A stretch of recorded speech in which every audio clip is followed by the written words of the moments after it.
Hi. If anyone finds a lost spectacle on the seats, please do let us know.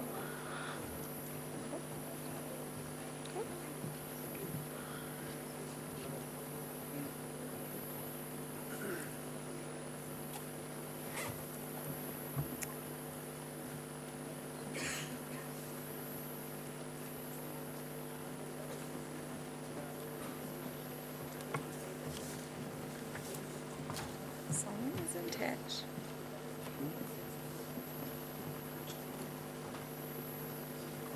S. Krishna कौन है?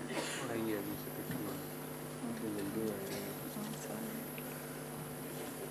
Would you request the chair and the moderator to come later?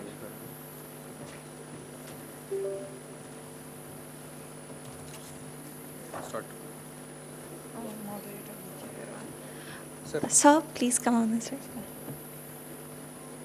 Okay.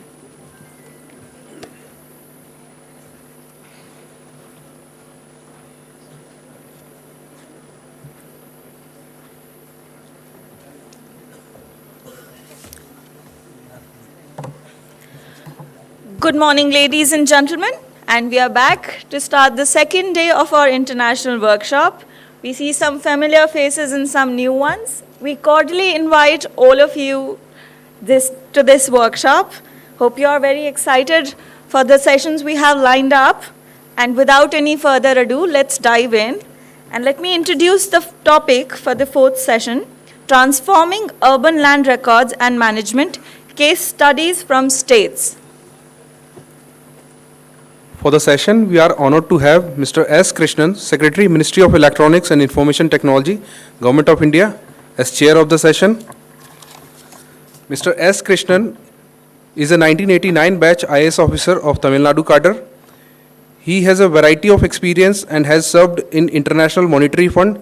He served as a senior advisor in the Office of the Executive Director for India, Sri Lanka, Bangladesh and Bhutan in the International Monetary Fund, Washington DC, and represented the Government of India in G20 Experts Group on International Financial Architecture and Global Financial Safety. We welcome you, sir, on the stage.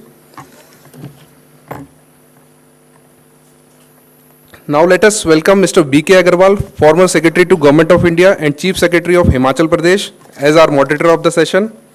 He is a retired IAS officer with an extensive administrative experience. He is post-graduated in civil engineering from IIT Delhi and MPhil in public administration. Drawing his attention and extensive study on land administration system in India, Europe, America, he authored a book, Land Registration, Global Practices and Lessons for India. We are welcome you, sir, on the stage.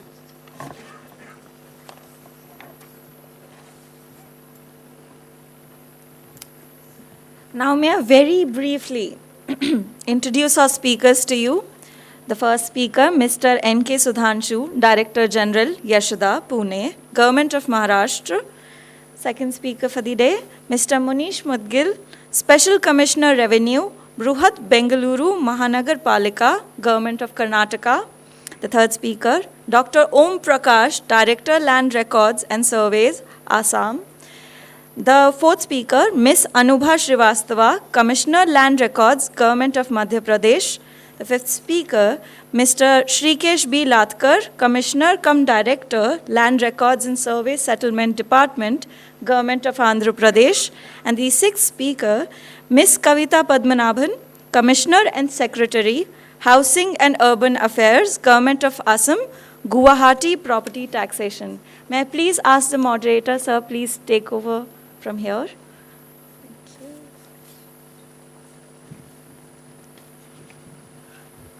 I welcome everyone in this session, the audience and the panelists and our chairman. So now, as per the scheme of this session, we will start now. In the beginning, I would just like to say that it is a very great thing that now the Department of Land Resources has taken upon itself the responsibility of creating land records in urban areas also. That was the biggest gap in our land administration system, because most of the problems were being felt in urban areas because there was no record of rights. Though legally it should be there, but somehow it has been abandoned. So records are not being updated or new records are not being created. So I think this project will fill that very important gap, and with this completion of this project, land records or land administration will be much better. But only thing is that we all know that technology and survey is not the land administration. Only technology and survey can not only ingredient to make good land administration. Lot more things will go into it, like human resources, changes in the law, changes in the procedure, simplification, making accessible land records accessible. Sharing should become easy between the different departments and agencies, private sector, government sector, and the so all those things will be required. Now I will request the chairman to give his opening remarks, and after that we will start with the panelists.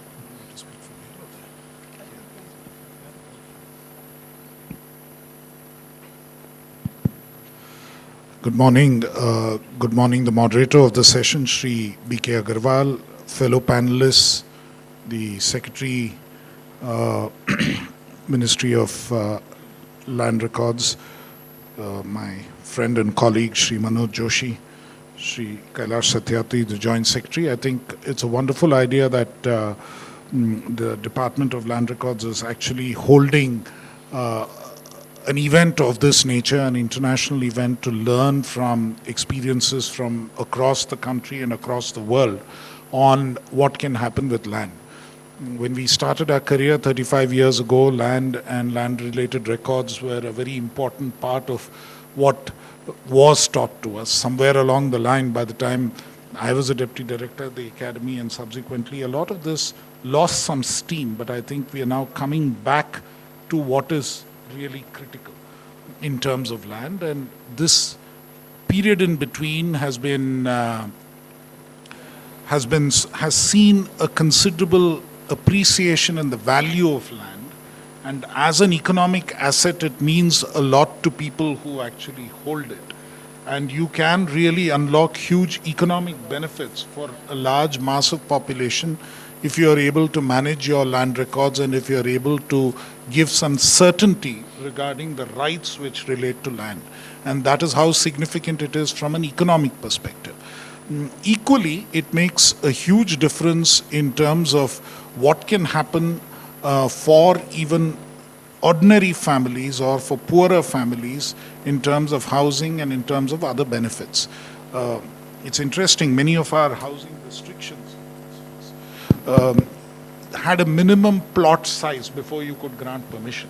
So when the Pradhan Mantri Awas Yojana programs and other programs were introduced and subsidized credit was made available, many people couldn't actually avail of the credit because you had rules which said that you could not give a permission to construct unless the plot size was a minimum of 400 square feet or 800 square feet. And thereafter, you had a further problem that if no permission could be formally granted, then it meant that you would not be eligible for any credit against even very valuable land. And in that sense, you actually end up de-recognizing a lot of valuable assets that even poor families can hold. And we've had a number of cases. In fact, it's very interesting that one of the most successful World Bank projects which was implemented in the Tamil Nadu scenario, which I'm familiar with, was the sites and services component of the Madras Urban Development Project in the 70s and 80s.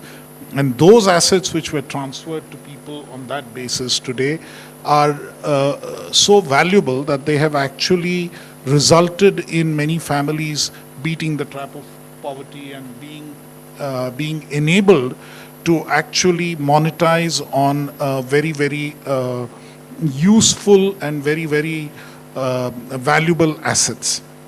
So that is the kind of implication that we can have, particularly in urban areas, if we are able to record the rights and ensure that the lands are properly mapped and you are able to give those rights to individuals. And increasingly, the important thing also is that it impacts the other part of how you can develop urban areas in an orderly way. Many of our cities and many of our urban pockets develop in a haphazard and organic fashion, and people build in any which way that they want to. And there are some states where there's an insistence that the revenue records in terms of what the revenue rights are on a particular piece of property, and the registration records in terms of what the chain of transfer of title of documents indicates, those boundaries need to be matched in order to get a proper planning permission. And thereafter, the planning permission depends on that, in the way in which that particular map is drawn up. And there could be, there are variations in the way that the two maps actually operate. And the important thing then is to actually rapidly attempt to automate and computerize these records so that there's far greater transparency and it's available much more easily, and the entire planning process, permission process is speeded up. So there is a lot of work which needs to be done in this area, a huge task. And as was pointed out, it's not just a matter of technology and equipment, but a matter of a lot of ground truthing which needs to be done, which actually reflects the state on ground, and the rights are decided in an effective way in a summary process without too much of legal implications, but at the same time ensuring that individual rights are protected. And that in some ways can be a complex exercise which requires a great deal of attention. And given that at an administrative level this is not as fashionable as it was many years ago, and is not looked upon as an issue which could actually deliver immediate benefits or results, it's something which often doesn't get attention. And oftentimes it also doesn't get attention because there is a fear that something of the taking up work of this nature will result in newer controversies getting fueled and newer issues coming up.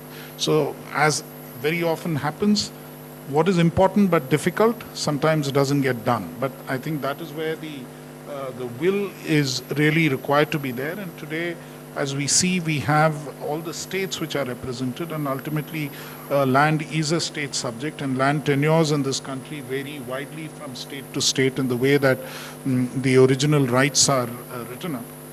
But clearly, today we have reached a stage where we have to look at this asset in every way. The other element, of course, really is that there is a huge scope for revenue for urban areas, because urban pockets really are drivers of economic growth, and the values go up so much. And if we are able to identify land parcels effectively, and if we are able to identify that the construction has been done as per the rules and so on, there's a huge potential for raising revenue from that. And I recall some years ago, across the world, globally, property taxes make up about 2% of GDP as revenues which accrue to various levels of government. In India, that number is less than 0.2%. In many states, it's not even that. And we clearly have a huge opportunity there for raising revenues for local bodies and raising revenues for local levels of government, which can actually significantly pay for better urban services and better urban infrastructure. So these are all elements which become very crucial to the way that cities develop, the way that individual rights are mapped, the way that people are able to realize their rights, and applications of appropriate technology in those situations becomes really crucial. As far as Métis is concerned, we fundamentally look at various ways in which the technology can be applied to this. There are GIS technologies which can be used. We have an institution, BISAG, which actually does a lot of extensive GIS-related work. In other contexts, it also works on the Prime Minister's Gati Shakti program, and that has helped in planning of various infrastructure projects very effectively. Then we have other elements like DigiLocker, which would enable the records, individual records of rights, to be preserved in a in an automated form, in an electronic form, which can then be used for a variety of purposes, whether by banks or other institutions when it comes to loaning. So the technology overlay is definitely available. The technological solutions are definitely available. Equally, by using blockchain and other frameworks, it is possible to make many of these land records tamper-proof, which becomes an important element of what needs to happen. That is again a technology through the national blockchain framework that the ministry is able to offer. So all of these are technology overlays which certainly can be offered. But as the moderator of the session already pointed out, it's not just the technology which is important. The important element is how we do the ground truthing and how we are able to actually achieve at the field level. It is a tedious and a long drawn out task, but it's a very important task which can unlock huge value, both for individuals who own the land, for economic activity in general, and in terms of revenue for the various local levels of government which are dependent on it, and clearly something which has to be prioritized and taken up. And in that context, I think having this event today is very significant and important, and I'm very glad that DOLR has taken it up, and glad to see so many states represented and wanting to discuss this crucial issue. Thank you very much. Thank you very much, Mr. Krishnan. And as he has pointed out that, land administration, land records have multilateral effects across the sectors: poverty removal, economic development, urbanization, town planning. So then it becomes very, very crucial that, land, though sometimes it is considered that it is a low priority for the governments, that is the impression, but not, actually it should not be there, and I think it's not there also. So land administration is very important because it supports so many sectors. Now we will go to the speakers, and as we know, we have already told you in advance that looking into the time, we will give 10 minutes to each speaker. Kindly stick to that time. And because India is a diverse country, and then all the states are doing some innovation, something in their own way, and we have to learn from each of them. So I am very sure that your experience will be very, very important.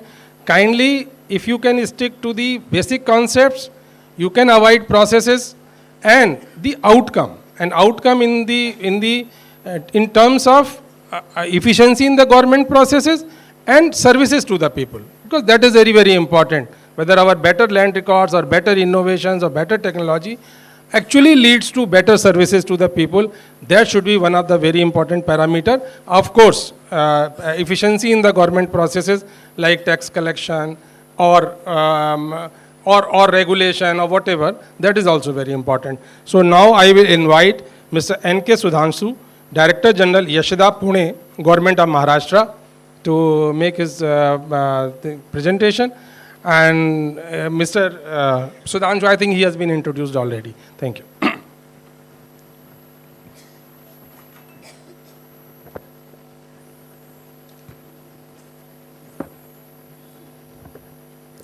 Good morning, everybody.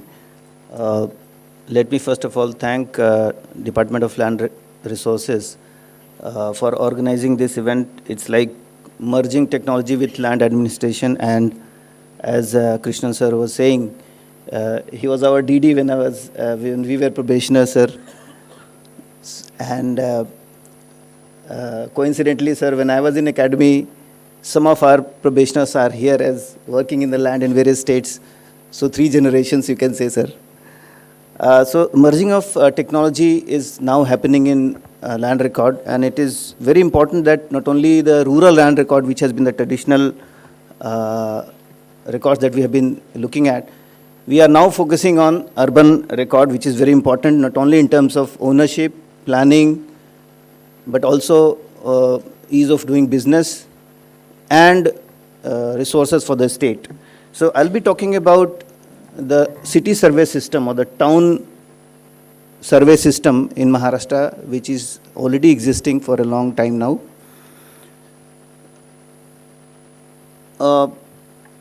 As I said, Maharashtra has been doing town survey or city survey for a long time. First, it was done in 19th century, and we have been continuing that when India got independence and Maharashtra had its land revenue code. We built in the chapters relating to city survey, what we call city survey in Maharashtra, as part of the land revenue code. And under those provisions, we are doing city survey since 1960s in a big way. So, whenever an urban local body is declared as urban area, simultaneously in Maharashtra, revenue department declares it as city survey area. So what it means is that the governance part is taken care of by the structure which is urban local body, Nagar Parishad, municipal corporations. But the land record is, after that declaration, comes under the purview of city survey. The land record department in Maharashtra has a city survey department also. So the city survey takes over the land records which was already existing within the boundaries of urban local body, and the earlier record, which is in the form of generally village record, the agriculture record, it is entirely resurveyed by the city survey, special offices which are there. After the resurvey, the old records are converted into city survey records. Obviously, it's a tedious process. It takes a lot of time, and on an average, if you see a mid-size Nagar Parishad, it takes 4 to 5 years to complete a city survey process. And initial years, we were quite fast in doing the city survey, but the last 25 to 30 years, the pace of urbanization has increased, and because of which we have been lagging in completing the city survey of our cities. So currently, roughly, we have about more than 550 urban local bodies. We have completed only around 200 those urban local bodies as city survey. Now, the city survey records, which are like the ROR in the rural area, in Maharashtra, roughly about 80 lakhs property card, as we call it, has been digitized completely. They are available online with digital signature, which means they are certified and verifiable also. And most importantly, as we were discussing in the morning, it has been completely integrated with the registration process. So today, anybody sitting in cafe or at home can apply for any change in the city survey record, the ROR, or if a person goes for registration of a property, one need not separately file or separately search for a property card on which the person wants to do a mutation or wants to do a transaction. So at the time of registration, one just needs to select the name, his name in the property card, which auto fetches from the land record data. Now briefly, as I said, we have already completed more than 8,000 villages. In the 8,000 villages, we have completed the city survey. A typical land record in city area, which we call property card, looks like this. So all the essential components of a urban record you will be able to find here, starting from the area which is in square meters, because in urban areas the map has to be more accurate. Then if there is a building in the form of a society, which is generally the case in urban areas, you'll have the name of the building, name of the society, then you have the details of the flats or individual tenements in the building, owner of those individual tenements, so that the transaction, yeah, okay sir. So this is a typical, I'll leave this presentation, this is the typical property card which is now currently available in Maharashtra. And very recently we have also started giving the map based on the GNSS rovers measured points, which means all the maps now which we are giving, the boundary demarcation maps, whether it is in the city area or in the rural area, they come with latitude and longitude. And now this is entirely covering the entire state. It is also having the digital signature, if you are able to see. So it is a certified map available on GIS portal of the state.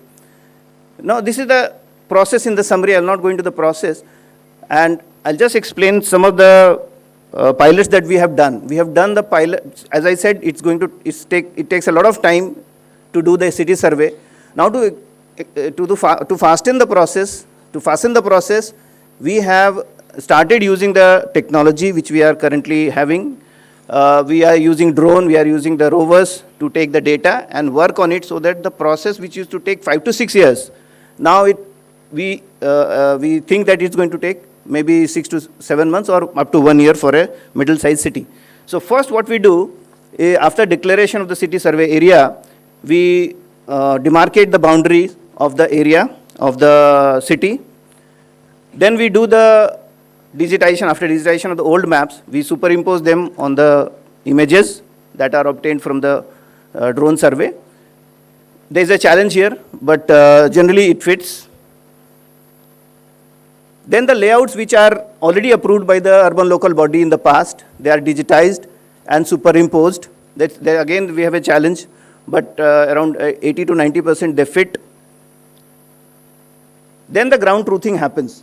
Ground truthing can be done in Maharashtra. We are doing both online and offline method.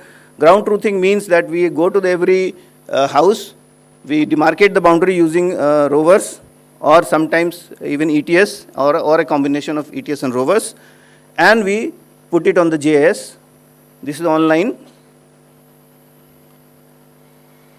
As we all understand, working on a legacy map or legacy data has its own problems. There will always be differences in the area as well as the boundary.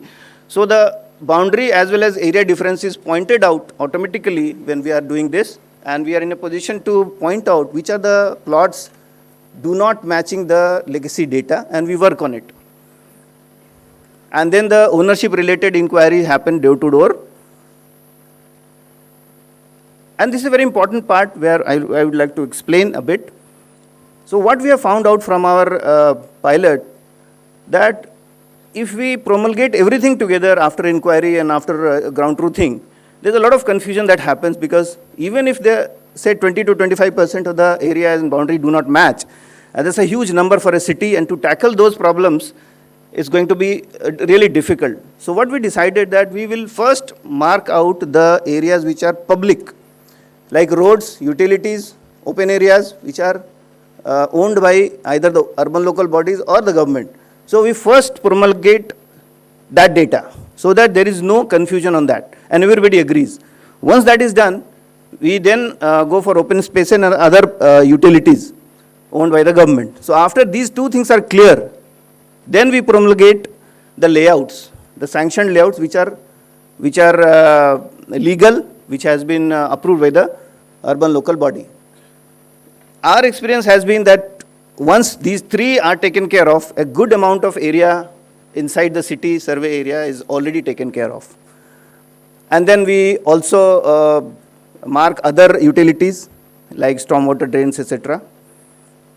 And then we go for the private properties. Even in the private properties, there are 2-3 categories. One, the first category is what is already approved, building plans are approved. Second category is where there is illegal without permission construction, and third is total illegal, meaning encroachment. Not even the ownership is clear.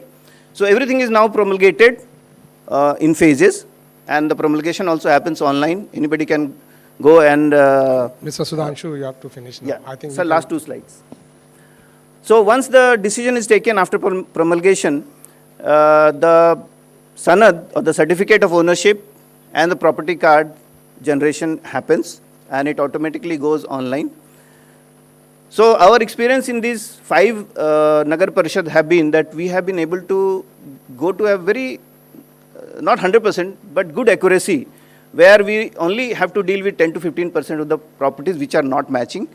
And for that also we are now coming up with the SOPs. This is just an example of one of the locations in Pune where we did all the process that I just described, and we found out that 95% of the plots, sanctioned plots, match in area and boundary. But there are some issues, 1 minute sir. There are some issues which are common to every cities. The approved layouts as approved by the urban local bodies and now as overlaid on the map, they don't match, and this is just an example. And these cases are really the difficult part to handle.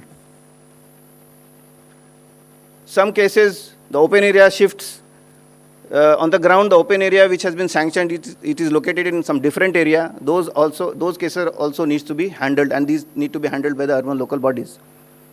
And there are illegal construction, slums, which are totally illegal in nature in terms of ownership also.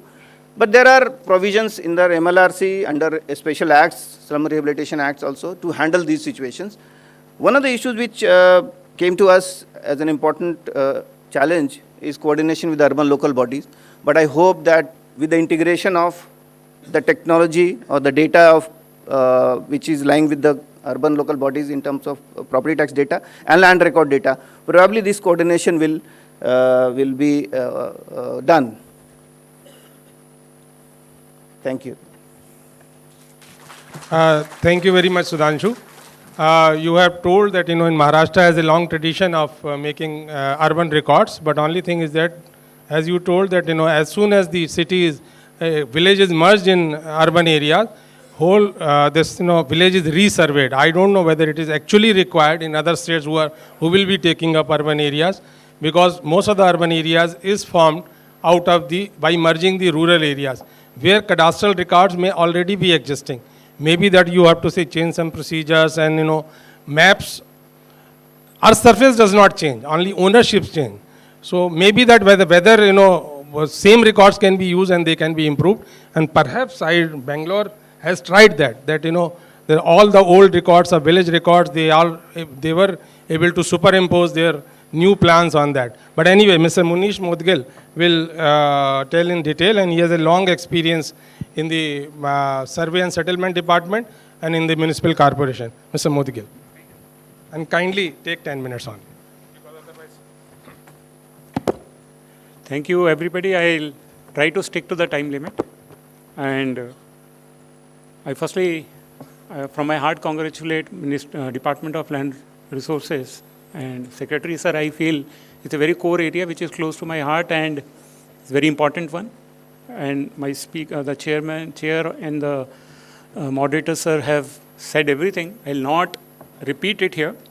But one or two things I just want to say. One is that Maharashtra, Sudhanshu has spoken, so I'll not get into all that detail. Those of you who want to know how things are done, we can discuss it later. One or two differentiations I'll try to just point out before I start the presentation. In Karnataka, perhaps in some other states also, unlike Maharashtra and Tamil Nadu, we don't have virtually any land records, practically speaking, in the cities or urban local bodies. And in that sense, we are clean. We have legacy records, but what we actually see on the ground does not correlate. We do have city survey wing in Karnataka, but last city survey was done in 1975 in Bangalore, and it was not carried forward, so it is outdated. So those records have also become legacy. So in a way, we started out, if you call it a good or a bad thing, on a cleaner slate or a clean slate. I'll just go straight away.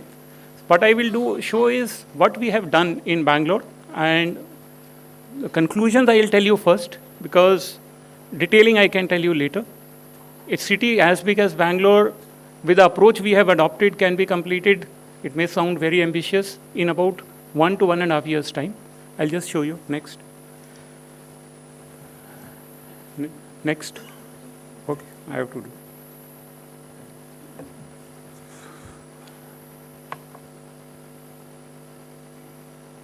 Okay, see, we have just rolled out in Bangalore city on 1st October this year only. What I would say is the largest digital e-Khata system in the country. So there are 2.2 million. What we did about last 7 months, we digitized everything which was in the municipality. And that gives, like I said, the revenue department managing the ownership is not the norm in Karnataka, in urban areas. Municipality was always managing it. You'll be surprised that Bangalore city was maintaining records of ownership of the property also in manual registers. So in last 7 months, we have digitized 22 lakh records. Now, on 1st October, we have put out all of them online, available for everybody. We call it faceless and contactless. What we now have created a system is where a person does not need to meet anybody in municipal corporation for their record or even for their mutations, etc. We'll tell you how it is done. It is transparent in the sense that anybody can online go and see anybody's records for that matter in terms of the ownership. And people can have an issue about it, but I feel that is the way forward. And it is, as Sudhanshu was telling, it is integrated with sub-registrar. Revenue Department in Karnataka has been under the leadership of the present Revenue Minister and the Secretary, has been very proactive. In one stroke, Bangalore City has been integrated with, practically been integrated with sub-registrar. It is automatic. What we say is you seed your Aadhaar in your property record of Bangalore City. Once you do the transaction in the sub-registrar, the mutation will be literally automatic, which means no human being will approve that as long as the purchaser and the seller both authenticate themselves through Aadhaar. Naturally, it is anywhere and anytime. That is a website on which all the 22 lakh or 2.2 million records are available, bbmp.karnataka.gov.in. Any one of you can go and see. It is blockchain sanitized, basically the process as well as the record. NIC backend we are integrated. This whole system has been built by NIC with us. So, I mean, it is slow, but it is secure in terms of sometimes private fellows there is issues of data being taken away and all that.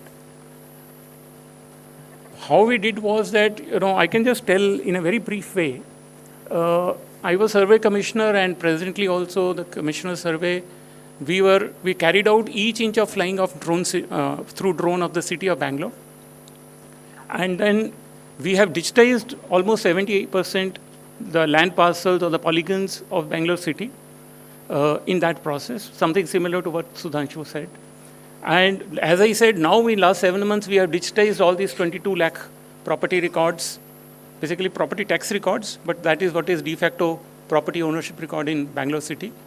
Then what we did, we integrated with the sub-registrar system. So what happens is when we throw open this whole system to everybody in the city, what you get is a draft e-khata, which we call e-khata. You tell your sale deed, electronically we fetch it from the sub-registrar. We compare the things and the dimensions, etc. there. And so electronically we are able to authenticate in some sense the records. If I go in detail, it will get very detailed. What we have done, an independent team is capturing the GPS of each property in Bangalore city. So what we have a digital geo-referenced polygon of survey.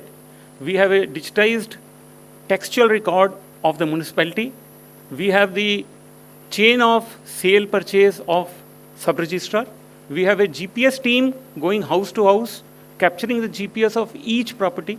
Roughly about 20,000 properties we are digitized, GPS is being captured every moment. So what this GPS does, it puts them all together in a single chain. And what we get at the end of it is a digitized geo-referenced property map with ownership details. So it becomes a single source of truth for property and land records. We are not fighting or we are not at parallel track with the Revenue Department. We are building a system. Revenue Department has been very kind to approve a city survey wing within the Bangalore City Corporation. So that will become the single source of truth as a harmonious knowledge integration of both the departments. Then it is integrated, as I said, for the property tax system. I'll tell you the impact. It is integrated. KERC, Karnataka Electricity Regulatory Commission, has agreed to make the BBMP property ID, which now we have issued for 22 lakh records, as a mandatory field when you go and try to pay your bill, electricity bill. So it will transform I'll finish also. And Aadhaar seeding has been done in e-khata. As I said, automatic mutations. This is, I'll not get into detail, this is what was done by the survey department, something similar to Sudhanshu. We are additionally doing the digitization of each of the built-up area. This is how it gets generated. This is typically how now the Bangalore city, property record or e-khata will look like.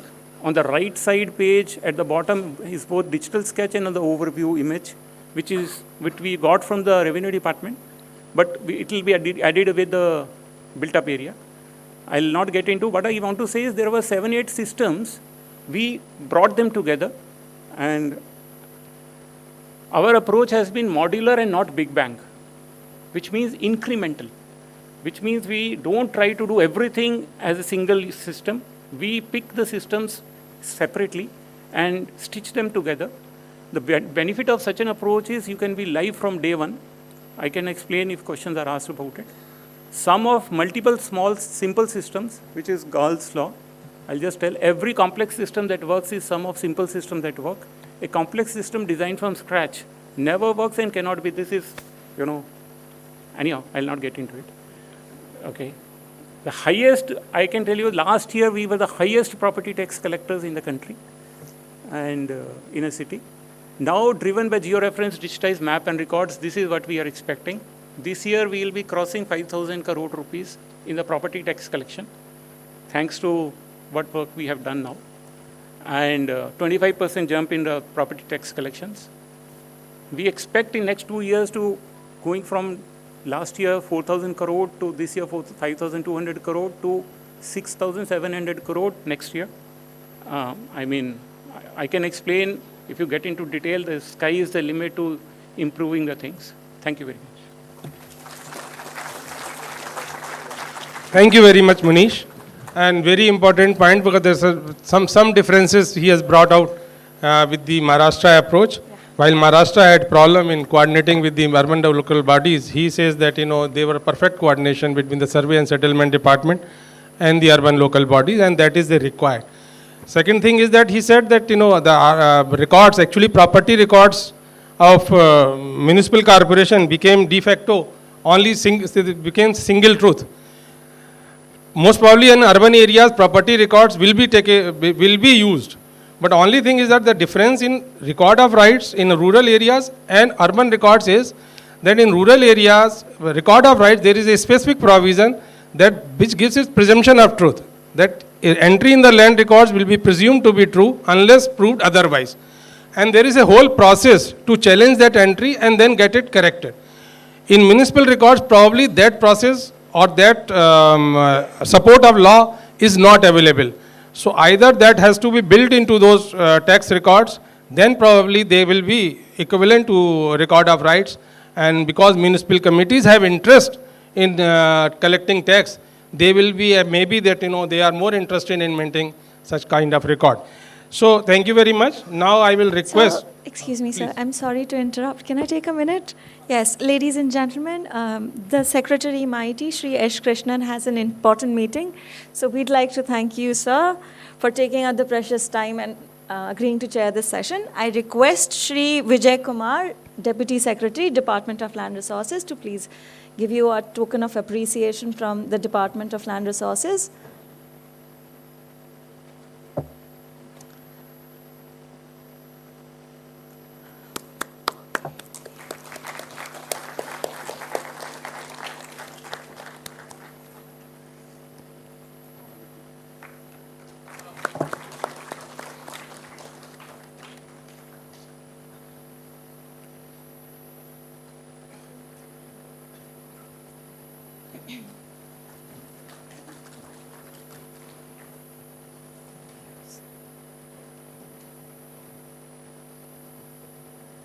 Thank you so much, sir. Your presence really was appreciated. Thank you.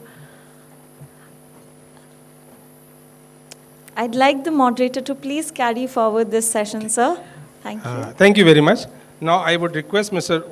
Dr. Om Prakash, Director Land Records of Surveys, Assam, to make his presentation.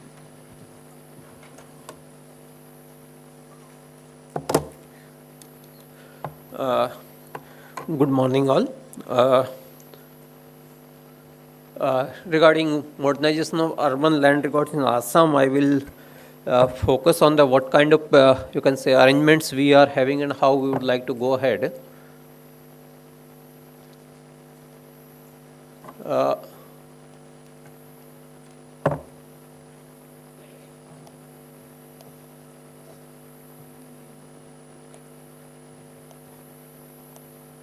So these, as the pilot project, DOLR has selected around 100 towns in the country. 8 has been given to 8 towns from the Assam as being selected for that, and the size of the towns are vary. If you see, the total number of dags are somewhere from 1,500 to 26,000, and population is also vary from 21,000 to 1,17,000. Now, in case of the Assam, that we have already done a lot of work, and one thing I would like to focus is that in Assam, unlike the other states, the land records are with the revenue department. So custodian of the land record is in for urban also, it's rather than the urban local bodies, it's with the revenue department. Then the Directorate of Land Records is the same person is with the Inspector General of Registration also, so the coordination is normally very smooth. In last few years, since 2021, government has taken a lot of steps, and including that the one called mission is called the Mission Vasundhara. Under that, lot of changes that include the technological changes as well as the, you can say, legislative changes has been taken place. So things are quite smooth now, and the resettlement operation in this town also have been taken in recent past, so data is quite updated one. So we are having these kind of maps we are having right now, it's available with us. That's including the village boundary, ward boundary, master plan boundary, and the high resolution satellite imagery is also available with us. Now, what are the strength do we have? One thing I have mentioned that the land records are available with the revenue department rather than with the urban local bodies. Then the optimum survey machineries are available with us. We have recently hired 500 surveyor for to do the survey work in the entire state. We have also hired the manpower for the Tehsil also. Then the one state-of-art GIS lab has been established. So these are the, and we have procured 1100 rovers also. The rovers has been given in the field. So now these 500 surveyors which we have hired, this team is doing the survey work in the field. They have been properly trained, and 30 surveyor supervisor have also been given. So this is our state-of-the-art GIS lab which is there, sir. They are having the 10 workstations are there, the 20 high-end desktop has been given, then the proper storage facilities.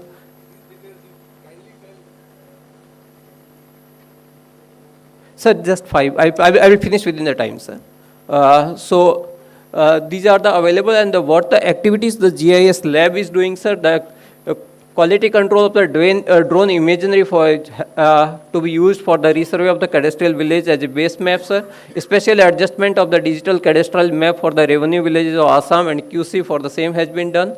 The uploading of the QC data into Bhunaksha and 14,000 plus maps we have already completed, sir. The QC of the survey data of the NC villages of Assam and finalization of GIS data of these NC villages has been completed.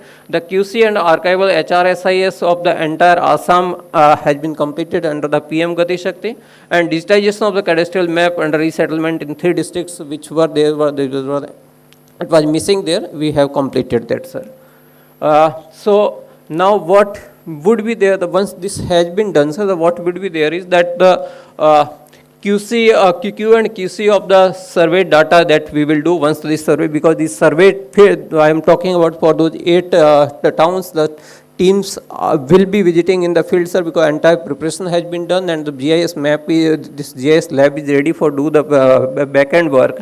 So these 2 tasks which will be done in the coming days, that is the, sir, Q and QC of the survey data, and after Q and QC process, the corrected and final survey villages map will be uploaded in the Bhunaksha along with the respected ORI or HSRI, and then the final extraction of the AI tool, sir. I will not go in this slide, sir. Then, sir, map as a service, sir, it will be provided. We have discussed it earlier. For these 8 towns, sir, we will do it proactively, and for rest of the towns, sir, we will plan whether to go as proactively or you can say as on the basis of the demand which will be done, sir. And as the sir has said, the textual and special data of the land parcel, once it has been it has been finalized, sir, it will be put into the blockchain, sir. Thank you so much, sir. Thank you. So, thank you very much. So, you are using blockchain? We will use. Okay. So, thank you very much. You have well prepared for taking up these 8 towns. That is good. That and I think with your preparation, maybe that you are able to complete the job as prescribed by the Department of Land Records, that in 1 year. Now I would request Ms. Anubha Srivastav, Commissioner Land Records, Government of Madhya Pradesh, to make her presentation.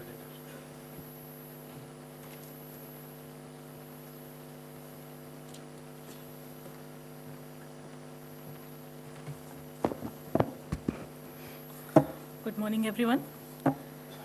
First of all, I thank DOLR for providing me this opportunity and congratulate them on the very successful organization of this exchange of ideas.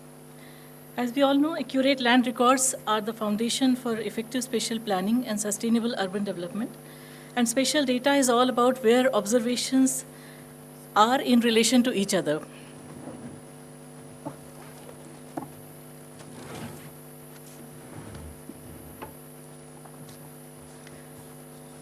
So all of us know the power of where. 3 types of data, textual, spatial, and transactions, need to be seamlessly integrated with each other, and geospatial technology provides the best solutions for these. With this in mind, Madhya Pradesh has taken a lead in harnessing the potential of geospatial technology for fostering good and efficient governance in the state.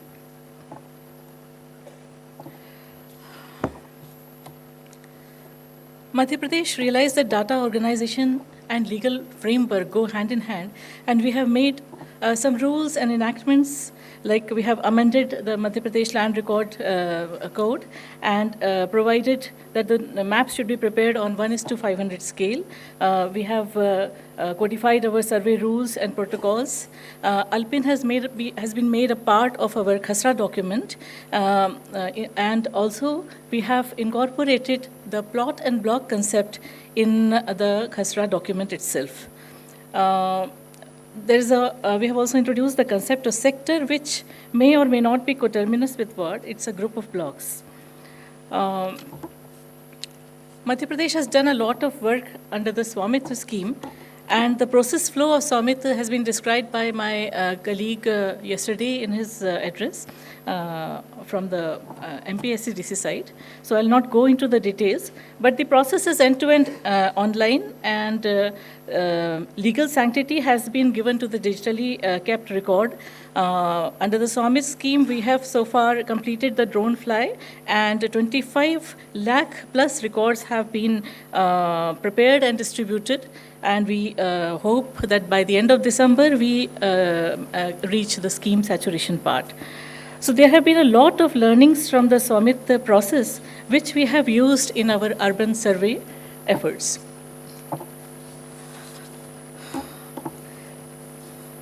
We have kept in mind that we have to safeguard government land also, while keeping in mind the rights of the stakeholders.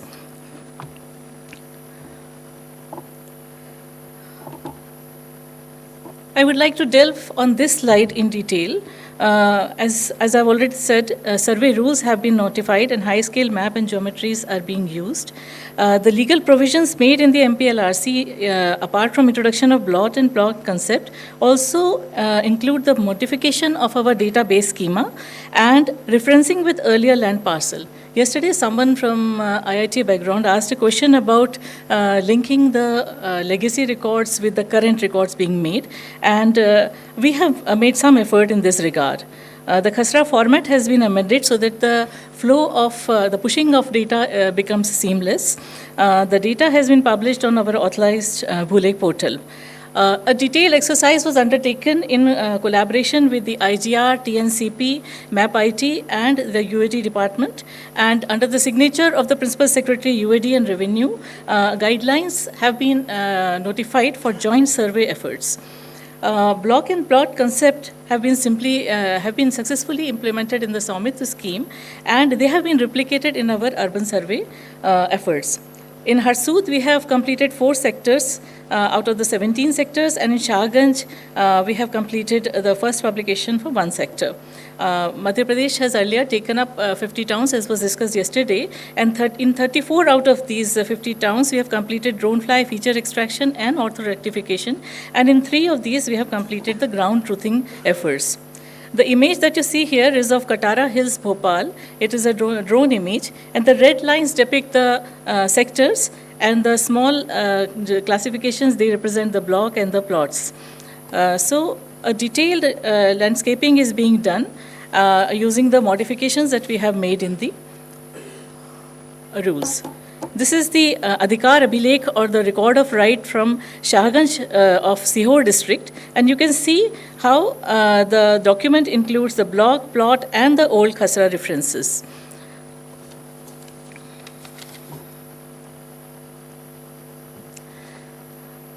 This is ortho-rectified image from Harsut town in Khandwa district.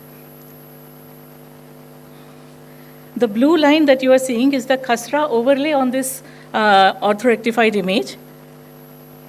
And these are the yellow lines are the plots which we have obtained from feature extraction after being verified by the Patwaris through the SARA app.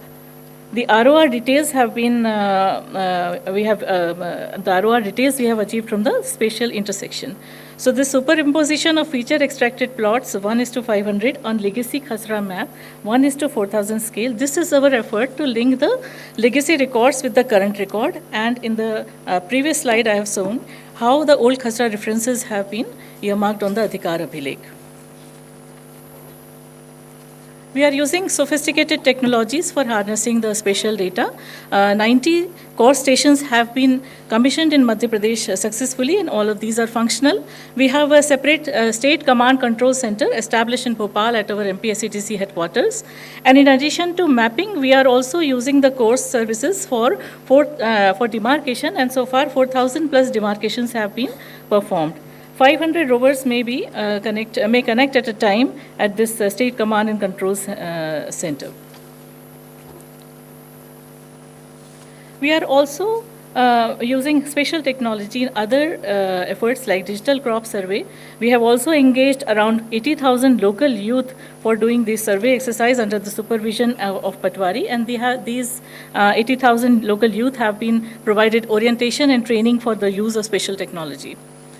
We are using coarse drone scanning, modern form of drone images, point TPK files, server-based data, end-to-end computerized enterprise data-based dashboard also. There have been many learnings from the urban survey exercises. There are many gaps and challenges and many dilemmas. Some of these may be summarized as the documents that may establish ownership, like during the Shahganj exercise, we received Bijli bills, ration card, some letters from government, and the registry documents. Regarding possession issue, there is a dilemma that whether the occupant is a tenant or an unauthorized occupant or the real owner. There are many mismatches between the technical data and the actual data from the old records. What should be the ideal threshold? That is one issue. Old Khasra versus plot, the legacy issues, mostly in peri-urban areas, there are some instances where there are loans on agricultural land and how to settle these loans. That is one issue. Encumbrances, we are in Madhya Pradesh also, we are having seamless integration with other departments like IJR, the Sampada 2 has been launched recently, and we are also having integration with the IT department, with the urban, the energy department also, and the civil courts also. So encumbrances we are trying to link with this. It is already being shown in our records. But the issues of ownerships, title, the common areas, how to define the ownership of common areas like balconies, staircases, etc. These are some issues or challenges or gaps that we realized, and we are working on it, and some of them are still gray areas. So these are some points to ponder during the exercise that we are going to have during the Naksha initiative also.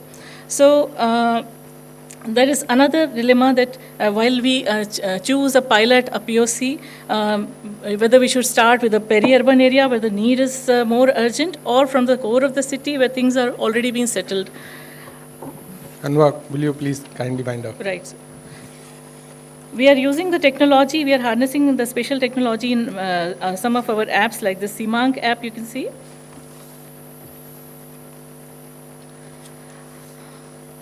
Some other sectors where are using these technologies.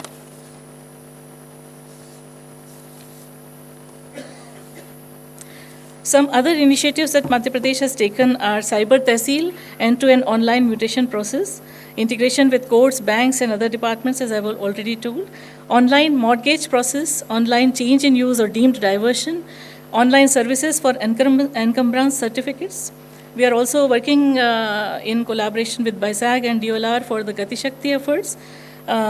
We are also having drives like Rajaswa Maha Abhiyan, during which we ask our district collectors to take care of the Naksha Tarmeem or the Truti Sudhar, the errors in records, and as a drive, lakhs of matters are resolved during these drives. So these are some of our efforts that I would like to share with you. All our RORs are 100% online and for public and are digitally signed. We have 5.12 land parcels in all, and updated maps are available for 3.56 crores of these. Georeferencing has been completed in 55,048 villages. So there are limitless possibilities, and the ecosystem is already there. We just need to harness the potential to the fullest. In the end, I would like to sum up that Madhya Pradesh is the heart of the state, and we endeavor that this heart keeps functioning well, and we endeavor to put in our best efforts to make Madhya Pradesh and India a seamlessly clear record maintaining system to be incorporated in all the states of India. So thank you for the opportunity. Thank you very much, Anuba. Thank you. Now I would request Mr. Shrikesh Latkar, Commissioner cum Director, Land Records and Survey, Settlement Department, Government of Andhra Pradesh, to make his presentation.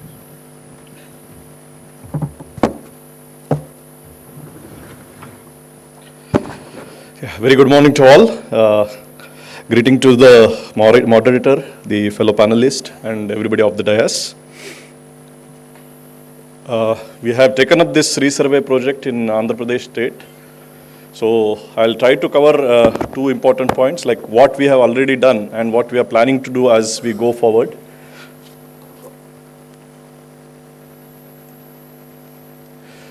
Yeah, the case might be similar in all states. We had many issues with respect to land records. Yesterday, one of the speakers was telling his grandfather's name was still continuing in the record, or there are discrepancies in the survey numbers on ground or in the record. There are differences. Even extents are varying in many places. So it was decided that a complete resurvey of all the land records for all three areas, the villages where the farmlands are there, the Abadi areas under Swamitwa, as well as the urban areas now under Naksha. All these three areas, land survey will be taken up afresh. A geo-referenced survey will be taken up. That was the decision taken. So we went ahead with the process where the drones were used, aircrafts, helicopters were used during different times based on the efficiency of different mechanisms. We went ahead with drone flying. Out of 16,816 villages that we have in the state, almost everything except for the hilly terrains where the drone flying or the aircraft flying cannot be done. We have flown drones everywhere, 13,300 odd villages where drone can be flown. Drone flying has been completed. We have received the ORI maps also, and we have established the CORS network. 70 base stations of the CORS network are established throughout the length and breadth of the Andhra Pradesh state, which are giving us the actual GCP points with very high accuracy. Even before the drone flying, with the GCP points, ground control points, we are mapping the drones also to the GCP points, so that as and when the ORI is ready, we get the each land parcel, geo-reference land parcels data is available to us. So that solves that resolves and reduces our works to a great lot. This is the CORS network which is established throughout the state, 70 base stations. We have augmented, apart from CORS network, we have augmented ourselves with the rovers also. We have GNSS rovers, 3,640 rovers were procured by the state government. In addition to that, for field staff to work, we have established certain data processing centers in the district level. We have provided them with the high-end laptops so that the large amount of work that they have to do on the cadastral maps, on the vectorization, everything can be carried out. So there should not be any problems with respect to the capacity of the devices. even workstations, the drones also we have procured subsequently, because subsequently we have gone with the vendor approach instead of procuring all the drones. Vendors we have empaneled for doing the drone flying. Yeah, so we are doing the initial work that we are doing is identification of the boundaries, either village, urban or Abadi area boundaries. So based on that, the drone flying takes up the shots. When we are completing this, this is the ORI map that we get, which has the land tiles. Each and every tile is mapped, which has a georeference.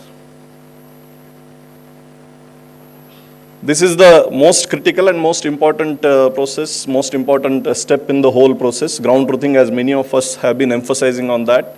The and time-taking process also. We go with the georeference maps to the field, where each and every farmer is shown that your parcel is looking like this. Are you confirming this? Are there any problems?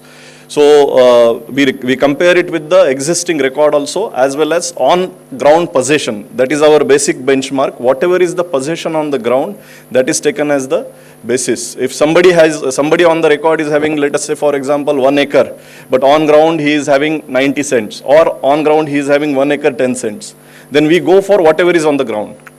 If it is 90 cents, then we will record it as 90 cents based on whatever is the georeference data coming up. If it is 1 acre 10 cents, we will record it as 1 acre 10 cents. The farmers are told, farmers or the landowners, they are told beforehand that we are not changing the boundaries of your land. We are retaining whatever land you are holding, we are not touching it. We are only changing the record based on your land holding. So that is the thing that there is a lots of convincing, there is a lots of give and take happening there, because the farmers, because they are seeing the benefit in all this activity. Similarly, the example that yesterday somebody was telling, that grandfather's name or the father's names are continuing, the owners are joint owners, they don't have the boundaries decided in between themselves. So in that case, this resurvey is giving an opportunity to everybody to get their lands mutated in the present owners' names. This is a government initiative. We are not charging anything to the farmers. So people are coming forward.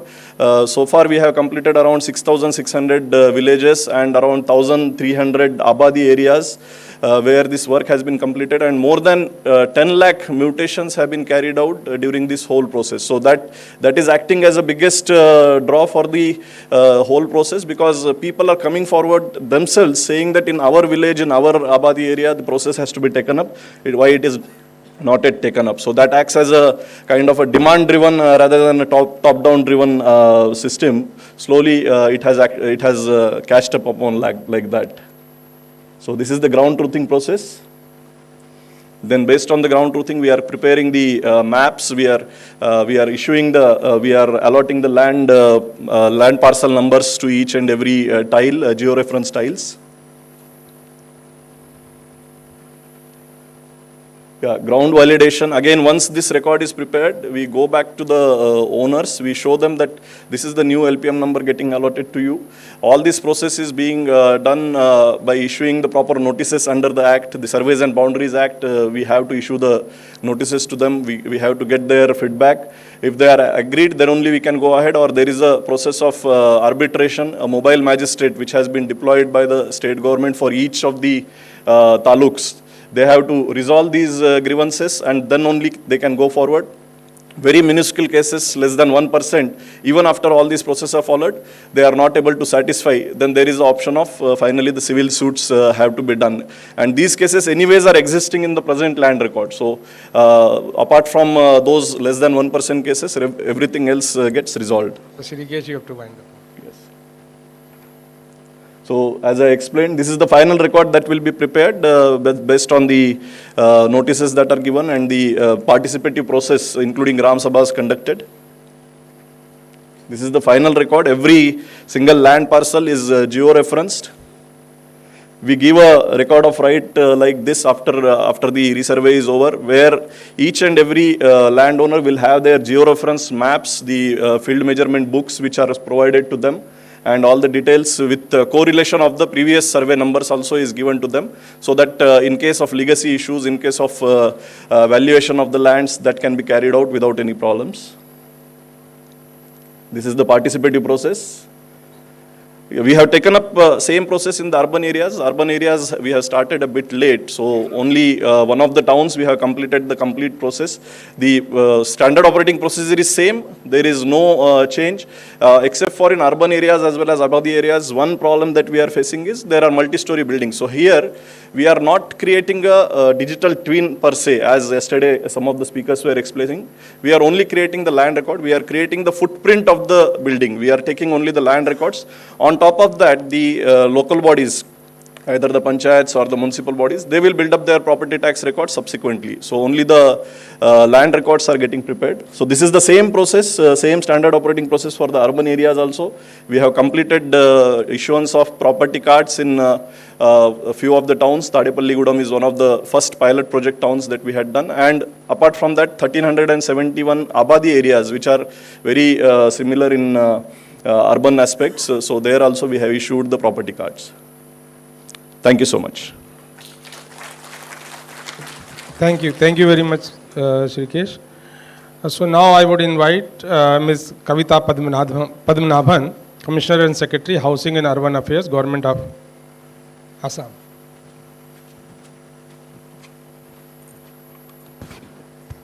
Thank you, sir. Good morning, everyone. Today, all our deliberations have been on modernization of urban land records and digitization. And I think a natural corollary of that would be in terms of digitization and having a robust property tax database. So today, my entire case study basically would be on how we've digitized the entire property tax database in Assam for around 89 ULBs, and what exactly are the benefits that have accrued to us, and what we intend doing in the days to come. Where exactly? Yeah. This is just to give a perspective. Assam has a population of about 3.12 crores, and we are a very small component of that. We are just around 43 lakhs, which accounts for around 16% of the population. And this population is divided amongst 104 towns, of which we have 2 municipal corporations. And if you see the classification of towns, a majority of those are those which are less than 50,000 population.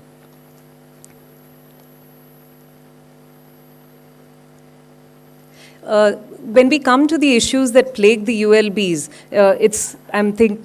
across all the, ULBs across the country, which is we have low collection rates. In most of the cases, there are manual records as well as inadequate manpower to go and actually do that collection.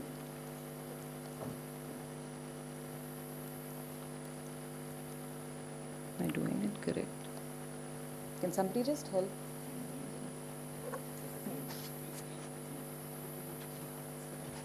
So when we started off this entire trajectory of reforms, this was in the year 2022, what we had was that almost all the towns had a manual database. There was not enough records. The records pertain to almost 1970s and 80s. And reassessment, which is a prerequisite for every ULB every 5 years, had not been done for a very long time. And out of these 104 ULBs, 18 of those had not started collecting property tax either. And since Assam is also uniquely placed, there is a constitutional mandate of 6 scheduled areas. 13 of these ULBs also fall within the autonomous council districts, which have very specific provisions.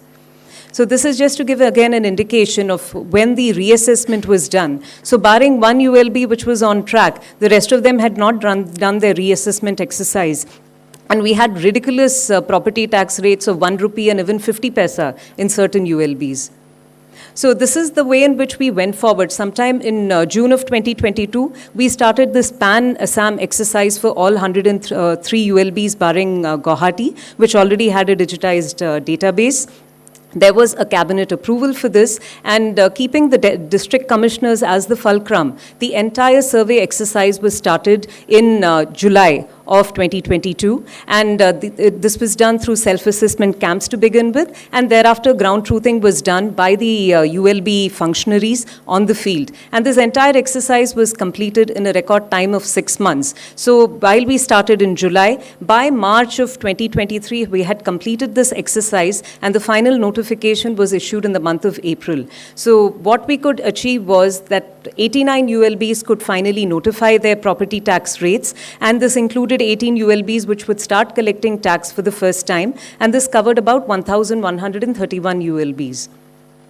So while we did so, the detailed SOP was issued, there was a reclassification of roads, there was computation of the land values based on the current rates, there were self-assessment caps as I've mentioned, and these are just some pictorial representation of the survey done.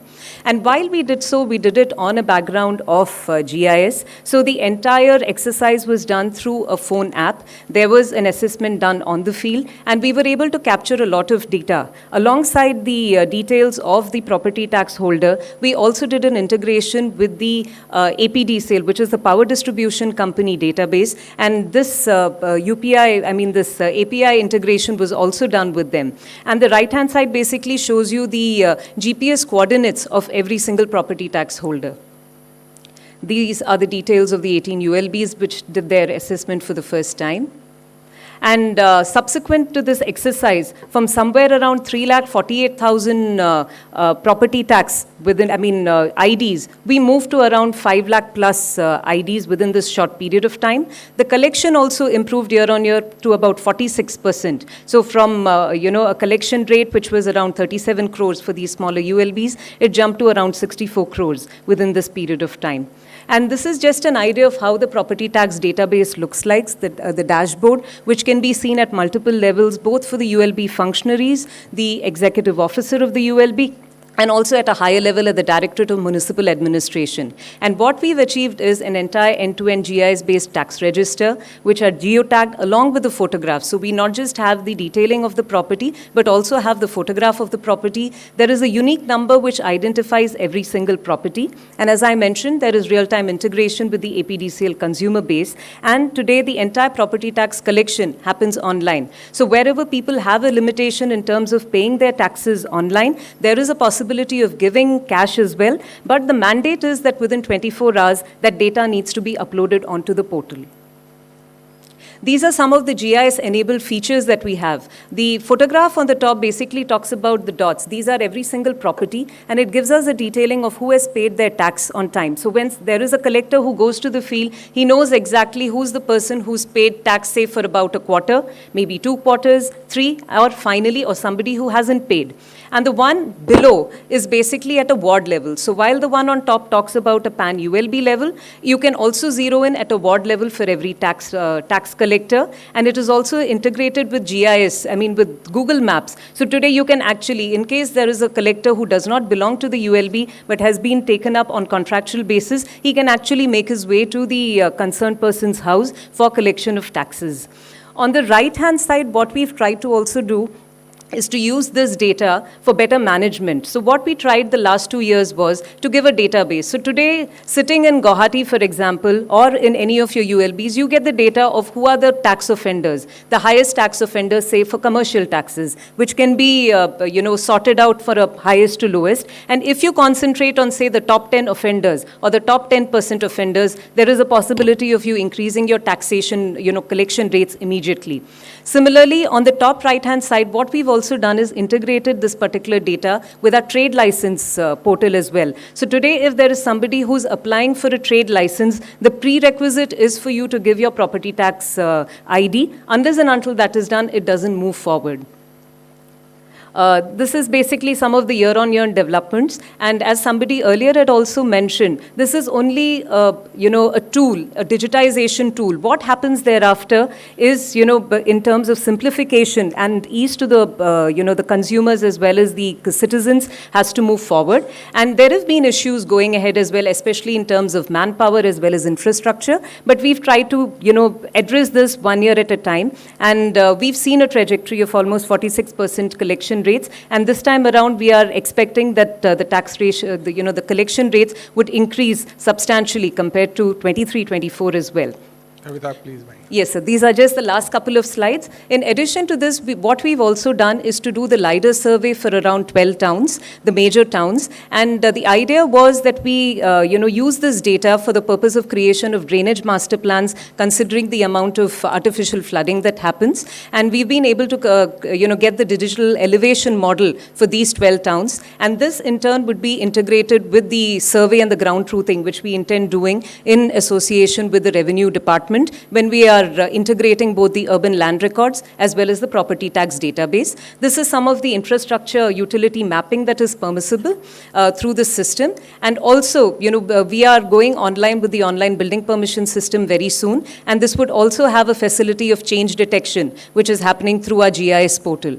So these are some of the additional functionalities that we intend doing in the next couple of months to come. And this is the way forward, which I'll, leave along to you. Thank you.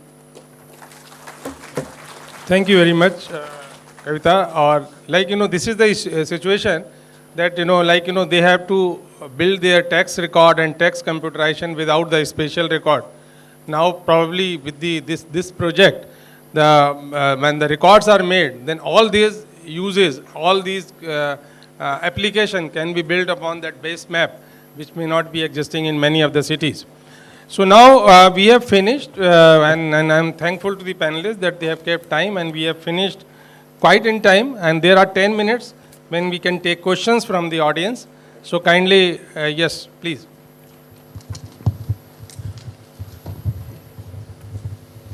My question to Sudhanshu sir. Sir, you have shown an example where the multi-story building and the ownership is being recorded. So my question is that there are two things. One is the possession of that particular property with some owner, which is the carpet area. But at every floor, there is a common area which is being used by all the occupants of that particular floor, as well as the common area which is there in this society, which is maybe 3, 4, 5 buildings or blocks are there, and which is being used by the residents of that particular society. So how do we address those areas about the ownership records, in the ownership records? Sudhanshu sir.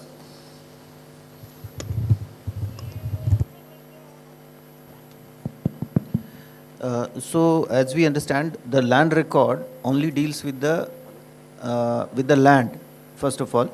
So one thing is very sure, that we have the boundary as well as the area and extent of the land. Now there's a building over it, and there are multiple ownerships. For a society which is an institution under some statute, the land is owned by the society, so the name of society appears as owner. Now within that society, there are members who own individual or who are occupiers of individual flats. Now, as of now, what we have given the facility in our property card is to note the carpet area as well as the ownership of the tenement. So these are the two facilities as of now has been given. Now what we are going to do in future, which is pending with the government now, is coming up with the vertical property rules. In that rule, all the other kind of ownership, like common ownership, as you were mentioning, both within the land boundary or also within the building, will be mentioned. So for example, in case of flat owners association, the common areas have a percentage of ownership. So that will be mentioned as it is mentioned in the deeds. Even today we mention it, but it is not demarcated in the form of a boundary. So if you have a flat owners association under the MOFA, then you will be able to mention not only the ownership of the flats, but also the ownership percentage of each owner in the common area. However, you will not have the demarcation of the common area, because we have not gone to the extent of demarcating within that overall boundary, demarcating the individual land parcels, meaning the common areas. Thank you. So basically, I think every state has to do that, because for urban areas, you have to create laws. And I think many states have apartment acts, but they may not be specifying all these things. So in those, this has to be specified, that how the common areas will be dealt, how the ownership will be recorded, whether possession will be recorded, or what can be the ownership, and what will happen when the building is rebuilt or something. So all those things, because they are doing survey. So all those things have to come under some other law. Please, some other question? Yeah, my question is, I think maybe Sudhanshu or Kavita can answer. This is regarding the ownership of, I mean, there are 3 or 4 departments we work. We have urban bodies, we have rural bodies, we have survey, we have revenue.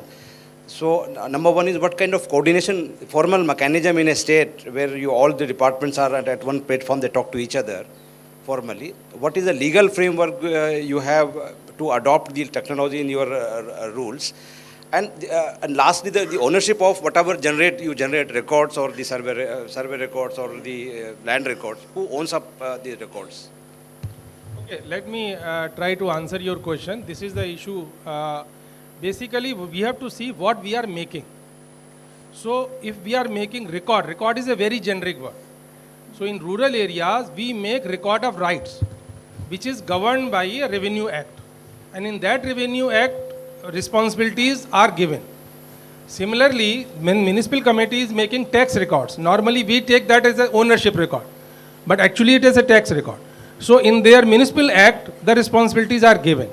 Now, so some department, like now when actually this scheme is implemented, this has to be decided whether we are making primarily the tax record as municipal committee is making under the municipal act, or we want to make record of rights. Okay.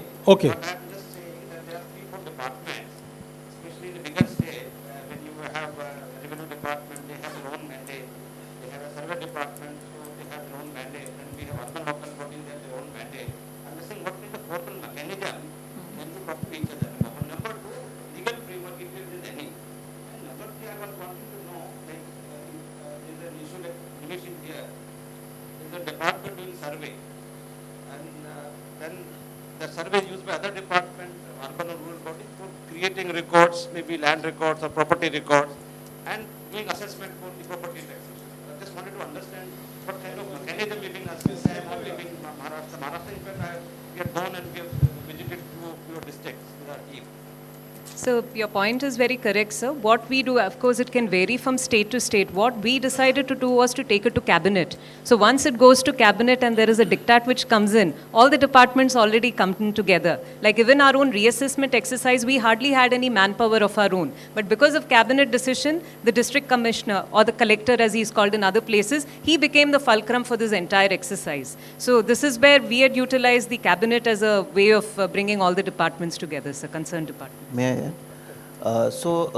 With respect to, it is very clear in our MLRC, the Land Revenue Code, which also has city survey part, is that the ownership, though it is presumptive, the responsibility of noting the ownership lies with the Land Records Department. This is very, very clear. Now, for the purpose of tax and property tax, the tax is levied to the occupier. It is not the proof of the ownership. So, to that extent, that power lies with the urban local bodies, the corporations. Now, how do we come together? That's a question. Now we are integrating the building plan management system with our land record. Is already integrated now. The survey also is being integrated, meaning the boundaries, the boundary demarcation part is also being integrated with the building plan management system. So now, if you apply for any building plan approval, your data will actually go from our land record data, which will initially have the data of ownership of land. If there is a building, the data of ownership of the flats also and the society also will go. So we hope that in future these two data will always be in sync, and we will be able to correct in land records, we will be able to correct our data based on property tax data, and they will be able to take our data and work on it. So we hope that this integration will bring a lot of breaking down of silos. Thank you. Any other question, please? Yeah. Can I? Yes, please.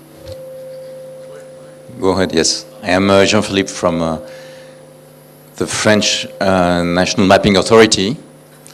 I was really impressed by your presentation. I have been working in Bangalore, as I've already said 20 years back, and I was far to realize that today generates 6,000 crores, if I'm not wrong, as a revenue. It's incredible. So congratulations for that. I had one question because one of the issues that we were facing at that point of time was that the absence of a street addressing system. And the way the street addressing system is connected with all those systems you are building up now. How does it work? Do you have street addressing system in the various states, in the various ULBs? Is it a matter of concern for you if it is not the case? Thank you.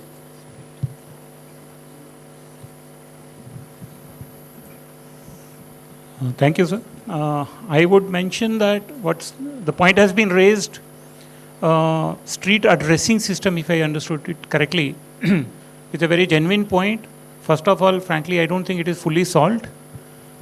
The approach is to assign a polygon for each inch of a state, in my view. Particularly in Bangalore, when I was in survey department, what we did was, as a part of the survey, every 250 meter we'll create a polygon for the road also. Rather than leaving it unsurveyed, nothing would be left unsurveyed. So that approach, I believe, works. Presently, we have an approximate system in Bangalore, wherein the streets have been georeferenced and digitized by the Karnataka State Remote Sensing Application Center. We use it, but that is not a legal street map. Generally, I just will finish saying that generally what happens is the street is defined by the boundary of the neighboring private or the polygon or a property which has been measured. So street is a byproduct of what is left out.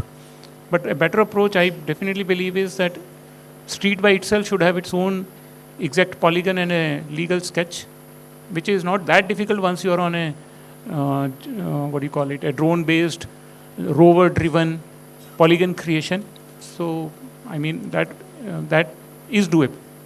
By street addressing, it's, I would say, on your passport. What is the name of your, sorry. Yeah, by street addressings. If you take your ID card, what is the name of your street? What is the number of your buildings? It's you see what I mean? Because I do remember that it was a landmark approach. I'm living near the shops just in front of the, you see the temple, and it was a way. And the street addressing system is a common way to get, oriented in the city, and which has to be shared between the various utilities. And do we have general addressing system in all the ULBs in India? Thank you. So only one thing I'll mention, other than having a legal map of the street, in Bangalore today, in the new system and previously also, every property we have marked on which street it is coming. 110,000 streets in Bangalore have been digitized and georeferenced, though not to a legal value. So properties are tagged to those streets. Their property taxes are collected based on those streets where they fall. And now in the new system we have just rolled out, the neighborhood of, as we call Chakbandi, of each property we are insisting. We are approaching it in a collaborative way. We are allowing the citizen to select the street from my 110,000 streets. Then I am asking him to also name the street in which his property falls. Plus I am giving him the 4 properties around him. And additionally I am asking him, he can give me a better information he has. So over the next few months and years, this system will keep improving. Just to add to it, and I'm sure this is going to be the case in all urban local bodies, it's the mandate of the ULB to name a street here, as well as give a door number or a number to the house. So as and when properties get added on, somebody from the ULB would typically go and give a unique number to that particular door or ID. I'm presuming that was the question. It may not be existing so efficiently, it may not be happening so efficiently in all the cities, but there are some cities follow this system. Hello. Yeah, last, sir. Yeah, thank you for the insightful discussion. My name is Dr. Anirudh Roy. I represent Genesis. We have been doing plenty of work with the manned and unmanned aircrafts. Now, my question and suggestion both are here. Typically, and this arose from the Andhra presentation, which I saw very nicely depicted, that after the ORI is created, you validate in the ground with the local survey team. Now, the typical process which we found here, and this is across the states, there's a hard copy is printed and people go to the field and check it. Now, in the Digital India movement, if the budgets are allocated, to at least create the tab-based or the smartphone-based data. And the issue, let me highlight. Whenever the surveyors goes there, and typically the requirement comes in such a way that all UAVs or manned aircraft, there should not be any cloud cover, there should not be any shadows, and that's a standard practice, copy and paste everywhere it is happening, very rightfully whosoever has done it. Practically, when we found, along with Survey of India, that as a part of the process, when you print the maps from the ORI, a dark patch comes and you will not be in a position to validate it on the ground. Because this data that you are creating from the ORI is just a reference data. Everything is getting validated through the rovers. If you zoom in, you will actually find the bunds and the other areas which are coming in.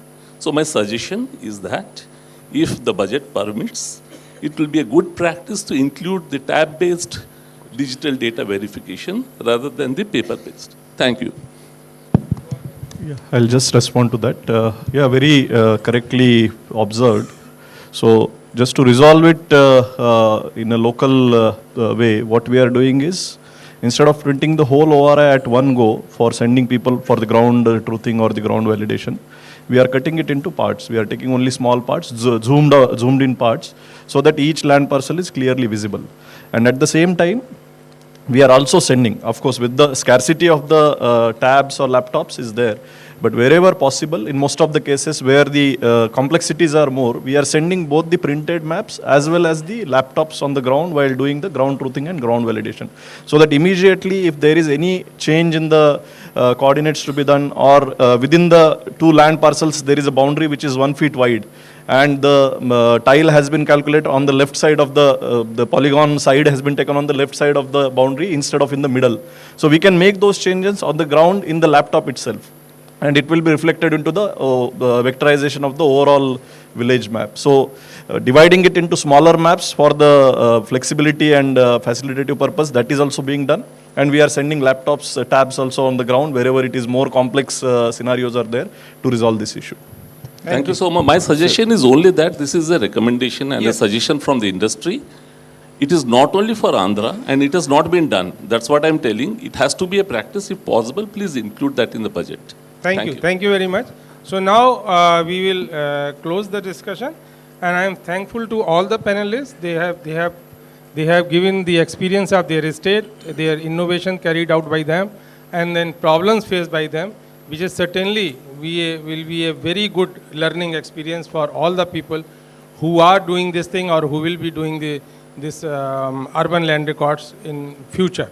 I am very thankful to Department of Land Resources to give me an opportunity to interact with so many experts and then practitioners, and I have also learned a lot about these states. Thank you very much. Thanks.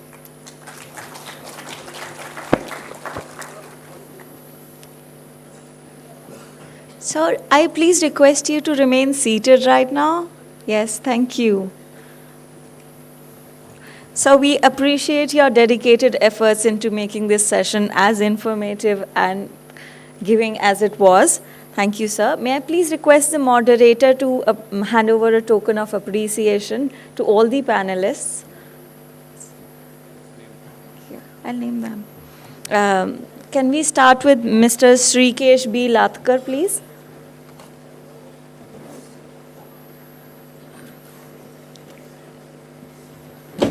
Miss Anubha Srivastav.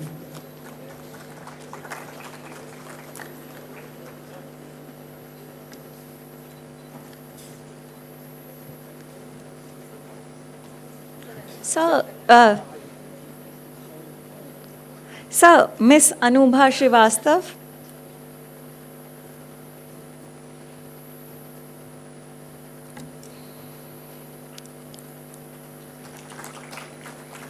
Miss Kavita Padmanabhan.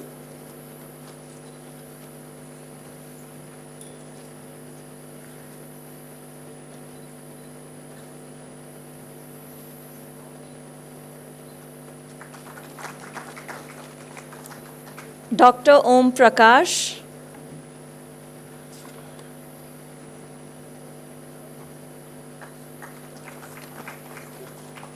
Mr. Manish Mudgil.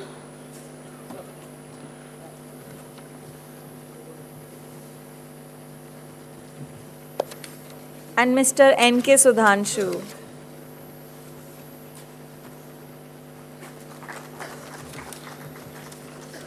Thank you so much, sir. Now we may please request Mr. Vijay Kumar, Deputy Secretary, Department of Land Resources, to please come up on the stage and felicitate the moderator of the session. Mr. B.K. Agarwal, please.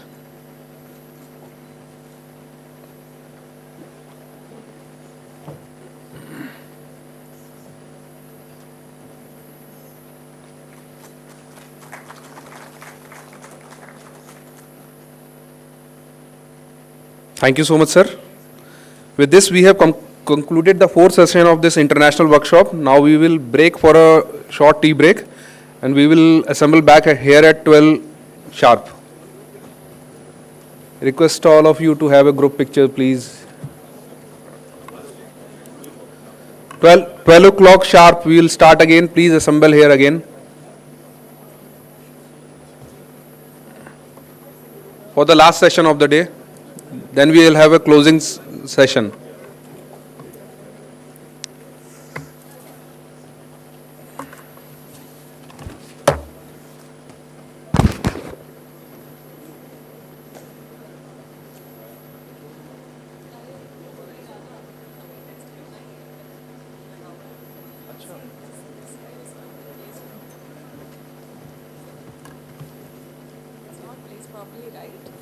ठीक तो है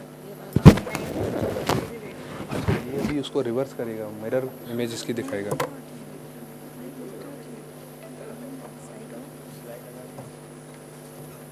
Looks, this has to be either.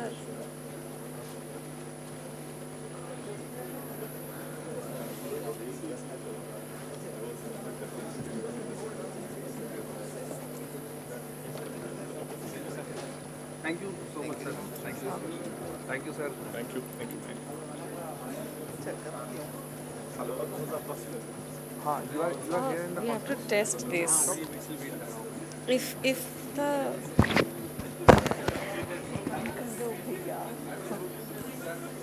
If that is aligned, then this is not aligned.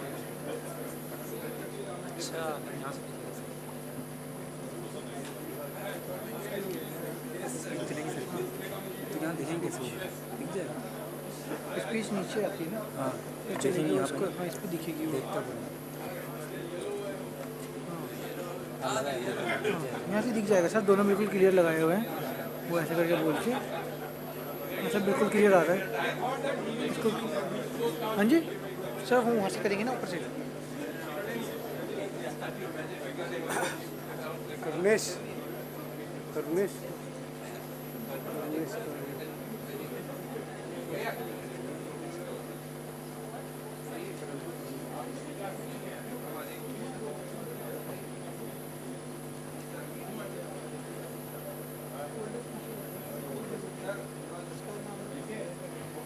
Hello dice पे आ जाओ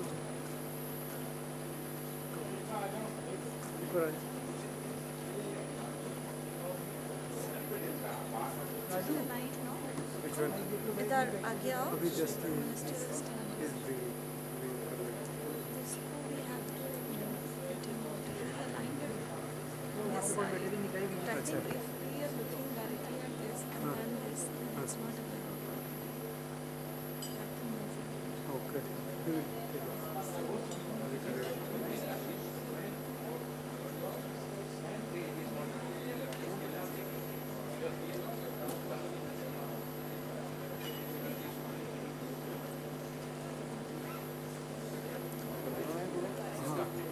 ये जो है align भी नहीं है से देखो वो तो अलाइन लग रहा है ठीक है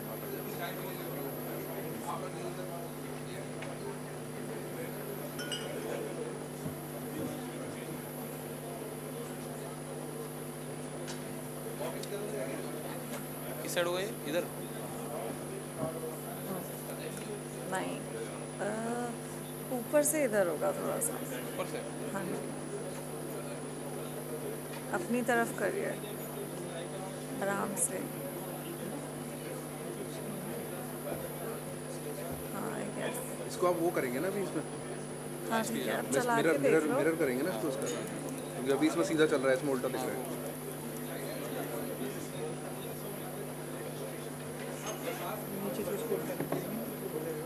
यार एक ग्लास साफ करने के लिए भी बोला था, गंदे हो रहे हैं।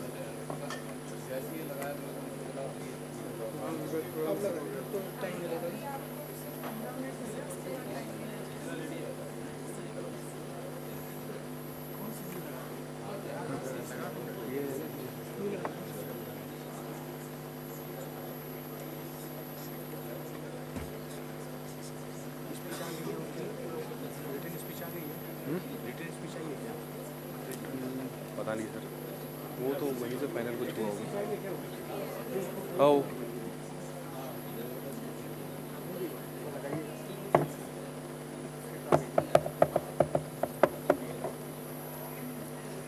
स्क्रिप्ट मैंने दे दिया।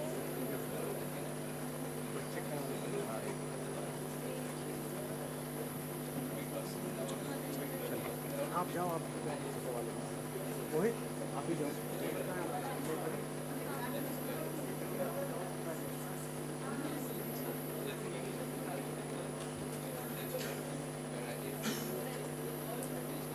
सुबह 6 बजे फ़ोन करके बोला टेलीफोन कर लो।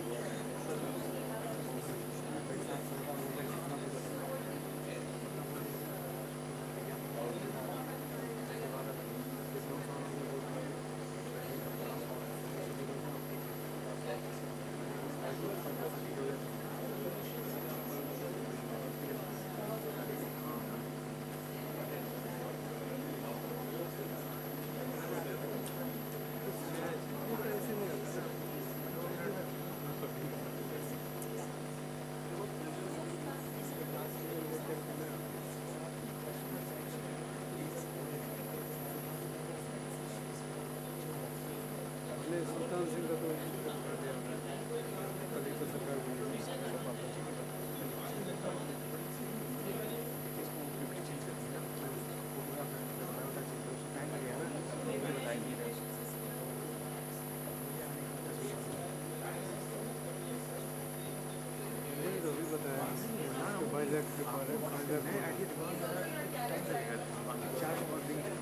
पता था किसी दुकान की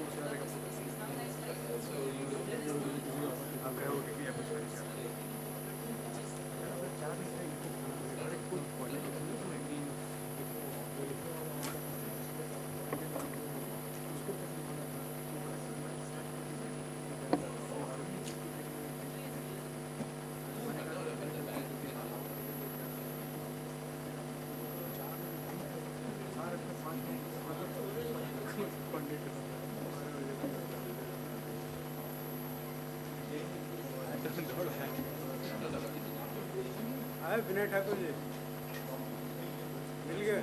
दे निकेश को दे दिया पीपीटी। निकेश को दे, निकेश को।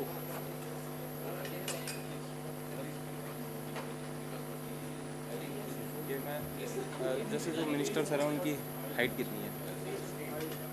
मेरे बराबरी होगी सर। अगर मतलब जिनके हिसाब से भी ना ये सर, आप ना थोड़ी सी ऐसे एड़ी उठा लो और ऐसे अपने हिसाब से देख लो, मैं एडजस्ट कर दूंगा, आप जितना बताएंगे। एक राउंड है उनकी। अच्छा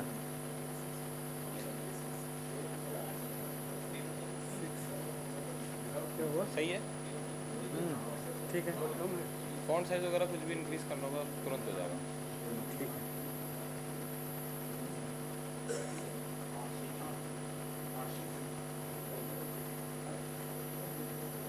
ठीक ठाक 6 के राउंड में।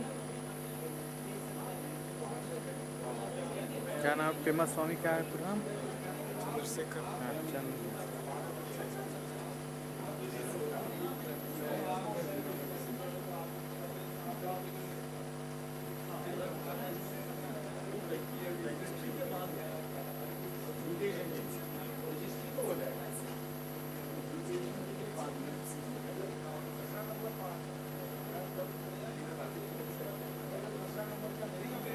पाँच 11 है। 5 11। हाँ तो मेरे जितनी है, मेरे 5 10 कुछ है। बस थोड़ा सा अपने से ऊपर कर लीजिए आधा इंच।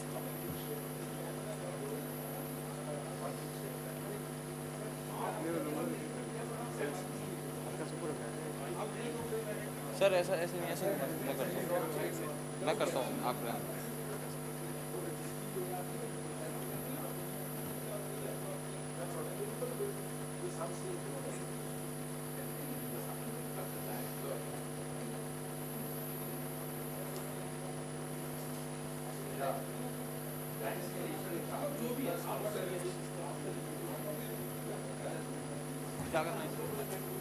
हल्का सा उसको साफ करके उल्ट ऊपर कर, हल्का सा ऊपर करके उल्टे। ठीक है, नहीं ज़्यादा नहीं, बस ठीक है। हाँ लॉक कर स्पीड अभी कंट्रोल करोगे। उनका पढ़ने का स्पीड क्या होगा?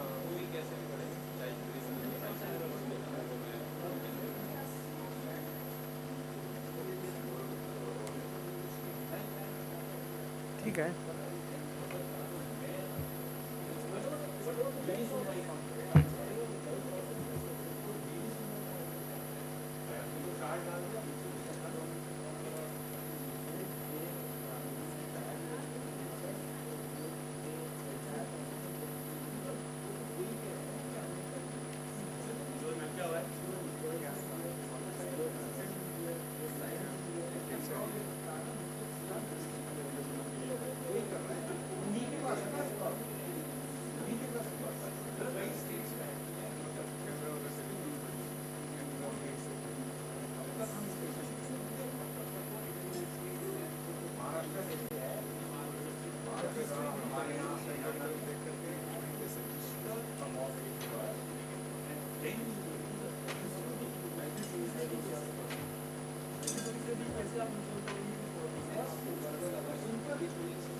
कंट्रोल ही का फर्क है ना बस।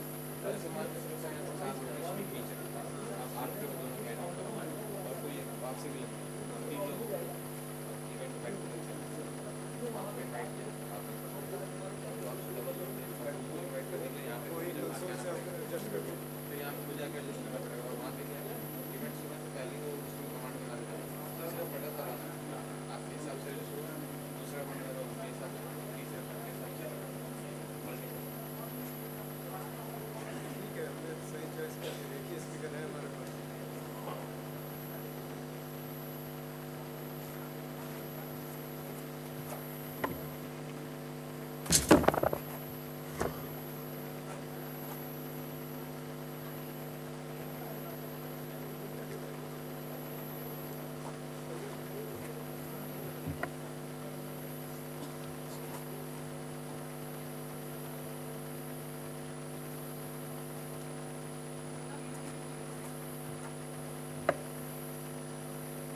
फॉन्ट और बढ़ा दो।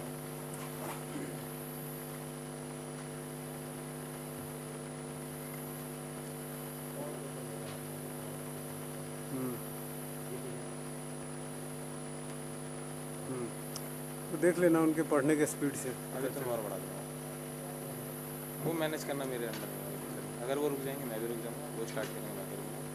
अगर वो कुछ इम्प्रोवाइज करेंगे फिर मैं थोड़ी देर वेट कर लूँगा। हाँ, फिर वो जब दोबारा आ जाएंगे फिर मैं भी स्टार्ट। ठीक है, मेरा डन है। मैं वहीं ऊपर जा करके बैठ के वहीं से ऑपरेट कर लेता हूँ। ठीक है सर, ये मेरा भी ब्रेकफास्ट वहीं पे बना के टाइम है आपके पास।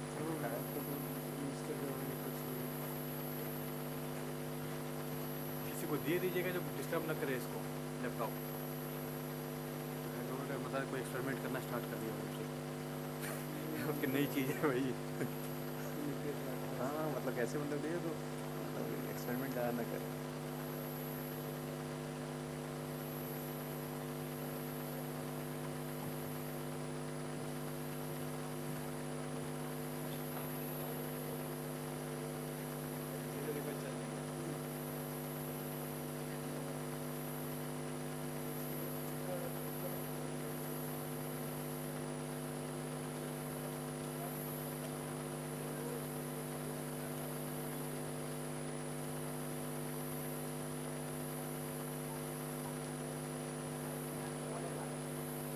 आ रही है ना, स्मार्ट क्लासेज आ रही है चश्मे वाली, वही चलेगी कुछ दिन बाद। उसमें वजह से नहीं रहेगा, आगे सामने स्विच चलती रहेगी, बोलते रहो हाँ भाई सुना जाता ना, फिर दिन भर लिखी हुई जाती है।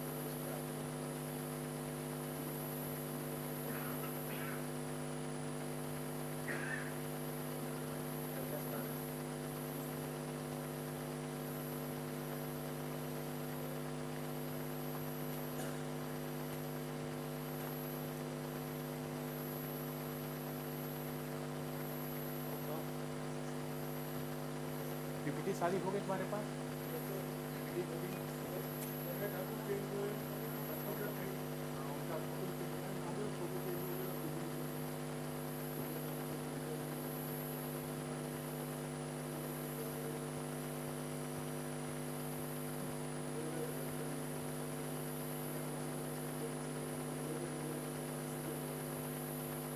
पैसा नहीं है सब सही।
ज़्यादा कॉस्टली नहीं होनी चाहिए, क्योंकि मिरर इमेज बस आदमी से उसका जो रिफ्लेक्ट कर देती है। लगता है कि 4-5 सेशन में, 6 सेशन में परसेंटेज होगा।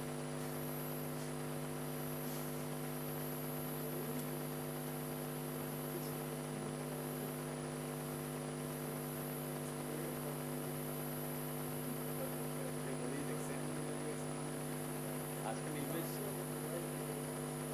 बिल्डिंग ज़्यादा चलता है।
Sir. I request everyone to please assemble again. We are starting the session.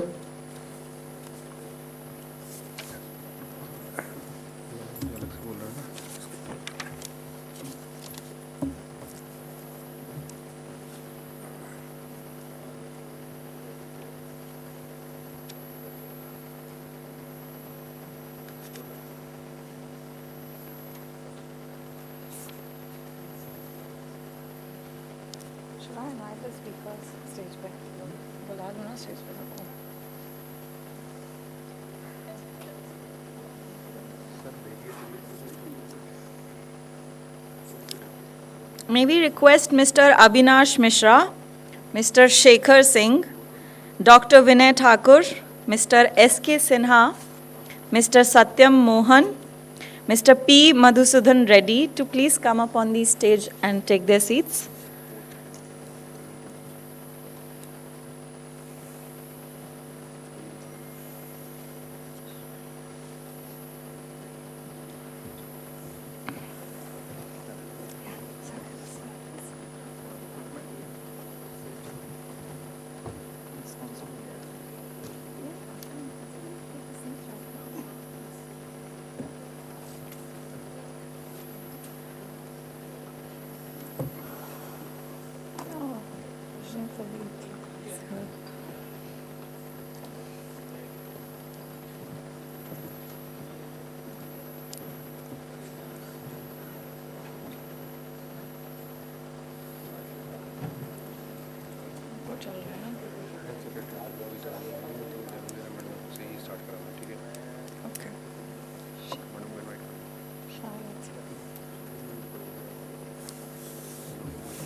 May I please request the moderator, Dr. Debolina Kundru, to please come up on the stage?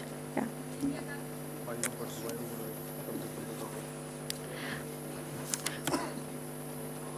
Good afternoon, ladies and gentlemen. I hope you are feeling caffeinated, well caffeinated after the coffee break.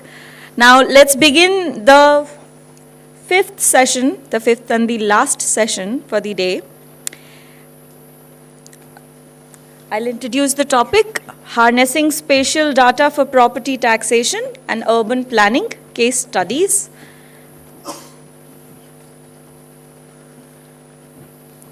For this session, Dr. Debolina Kundu is moderating the session.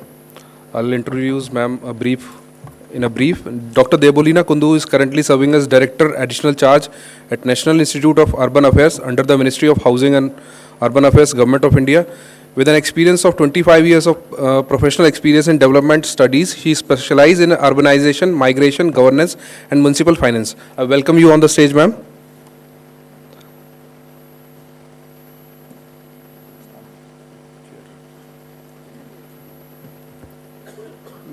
Ma'am, I request you to moderate the session and please begin the session with the speakers. Thank you, ma'am.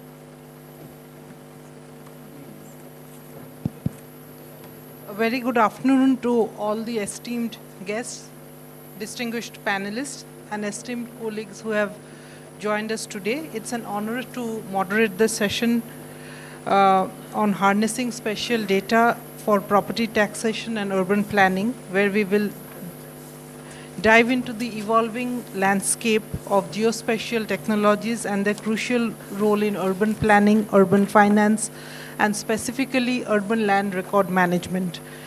In the context of India's urbanization, we are presented with immense opportunities and significant challenges, as most of you are aware. The cities which we build today must not only meet the needs of our current population, but also be resilient and adaptable to the future. Urban planning and land management needs to be proactive, smart, and inclusive.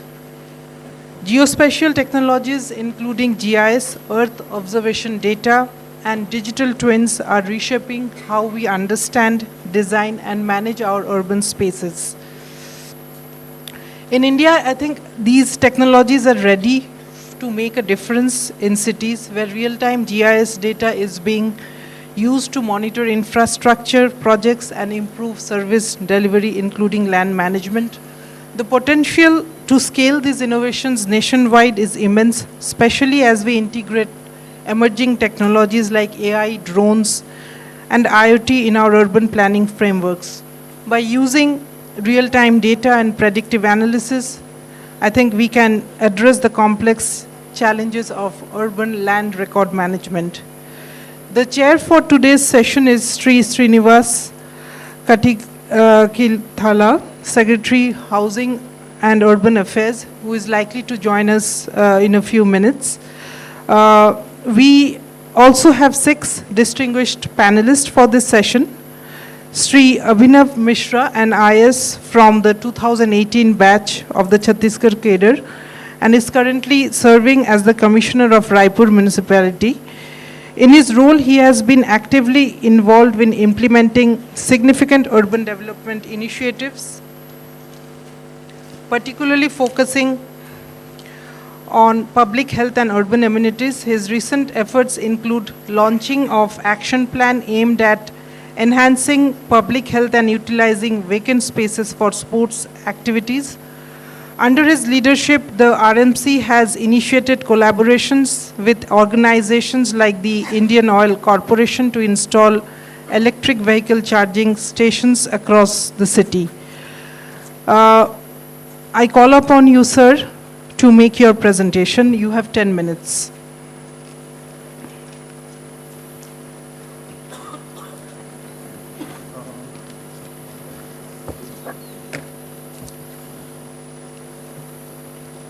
Can you start?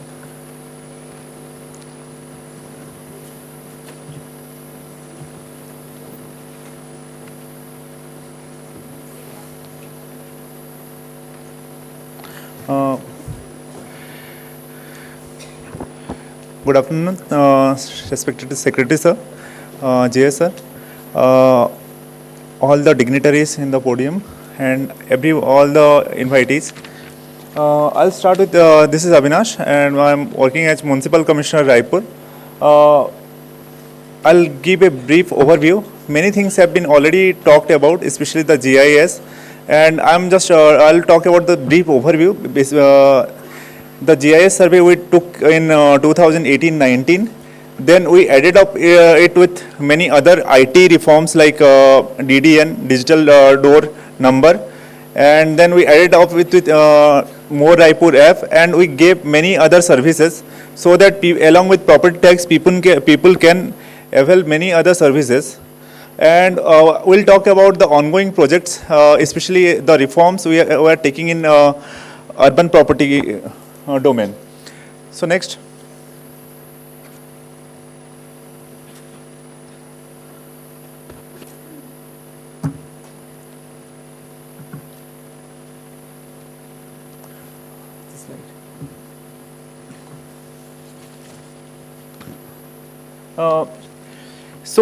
Sir, we did the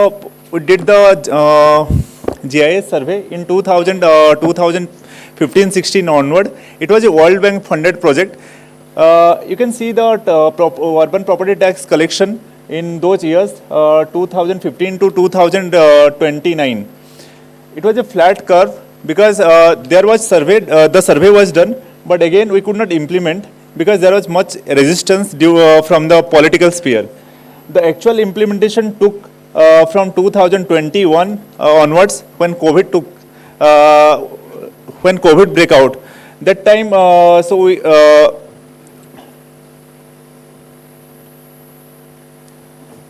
about the GIS already the previous speakers have already briefed about. The same thing we have done, especially we made a 54 layers of GIS survey, and every property have been surveyed. Around 3.5 lakh properties we have assessed, and we gave them unique ID. Few other reforms were added. After the GIS reform, we added the DDN numbers, digital door number. So just like everyone has Aadhaar, every household has one DDN number, and most of the households those who are surveyed and assessed, they have been given digital door number. It got a national e-governance award also. Next we went up with More Raipur app, because giving DDN number is one thing, but ensuring the citizens get various services, especially from urban department, food department, and many other departments. So we introduced More Raipur app, and through this we gave null connection. We ensured that through this More Raipur app they can go for Naksha. They can pass their Naksha, and along with that they can pay their electricity bill, and they can book LPG. So many other reforms we introduced along with this GIS survey. Next, recently we have introduced with this WhatsApp chatbot, and we are broadcasting because we have every household around 3.5 lakh property holders mobile number, and through this WhatsApp broadcasting we are sending the bills, sending their due amount to every to their mobile number, and we have integrated it with PhonePe and various other UPI platform, and through this people can easily pay their property taxation. This is the last month collection, around 70% collection we did through WhatsApp broadcasting. So directly I am coming into the outcomes of all these reforms, especially GIS, then DDN, then WhatsApp bot, and More Raipur.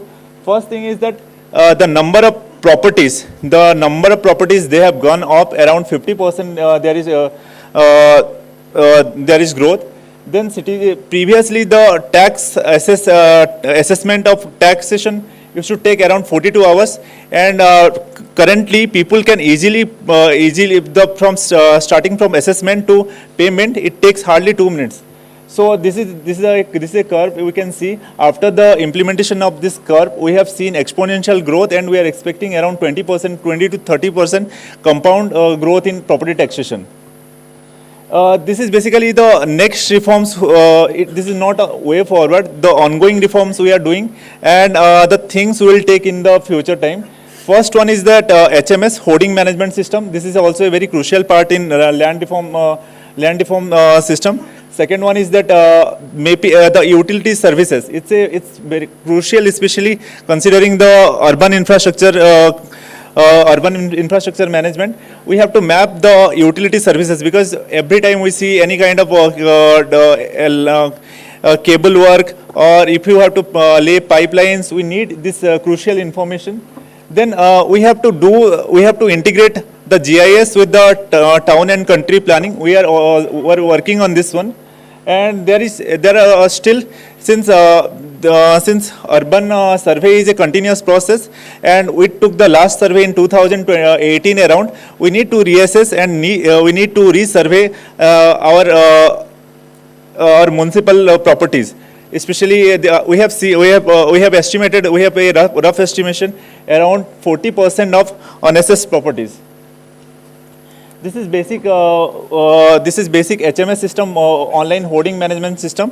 We are already working with, because we have seen that only 2000. This is a recent.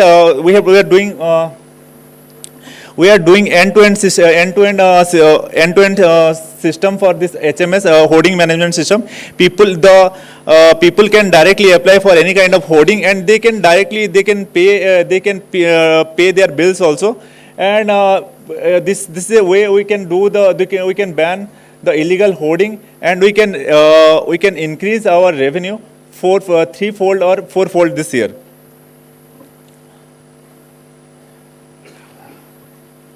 Mapping of utility services, this is very crucial, especially for tier 2 and tier 3 cities. Many tier 1 cities have already done, because there are so many projects already undergoing under smart city or Mission Amrit, because there are so many utility ducts like water pipeline, then LAN telecom data cable, and electrical cable. They are being laid, and this need to be resurveyed, and we are working on this, and we need some especially financial support for these utility services. Then we need to integrate the GIS. We are working on especially integrating the GIS data, and we have to go for a leader survey, especially for TNCP reforms. A lot of things can be done. Especially the verification of verification of the unauthorized buildings, regularization, everything can be done. We are working on this one. Yes, ma'am. And this is basically, ma'am. This will be the future plan, especially after 6 months. After 6 months, we can see this way. Along with GIS reform, there will be a slew of IT reforms. There will be IT reforms which Raipur Municipal Corporation will undertake, and will integrate everything, starting from TNCP reforms, hoarding management, then utilities ducts, everything we will do. And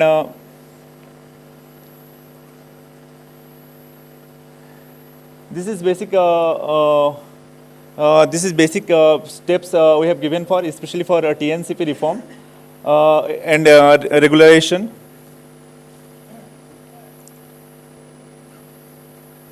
This is financial estimation we have given for slew of reforms that we have to undertake, so that we have to move beyond GIS, and we have to go for airborne survey. And along with that, we have to go beyond the property tax. We have to work especially for hoarding management system. We have to integrate with the TNCP system, town and country planning module. Thank you, everyone.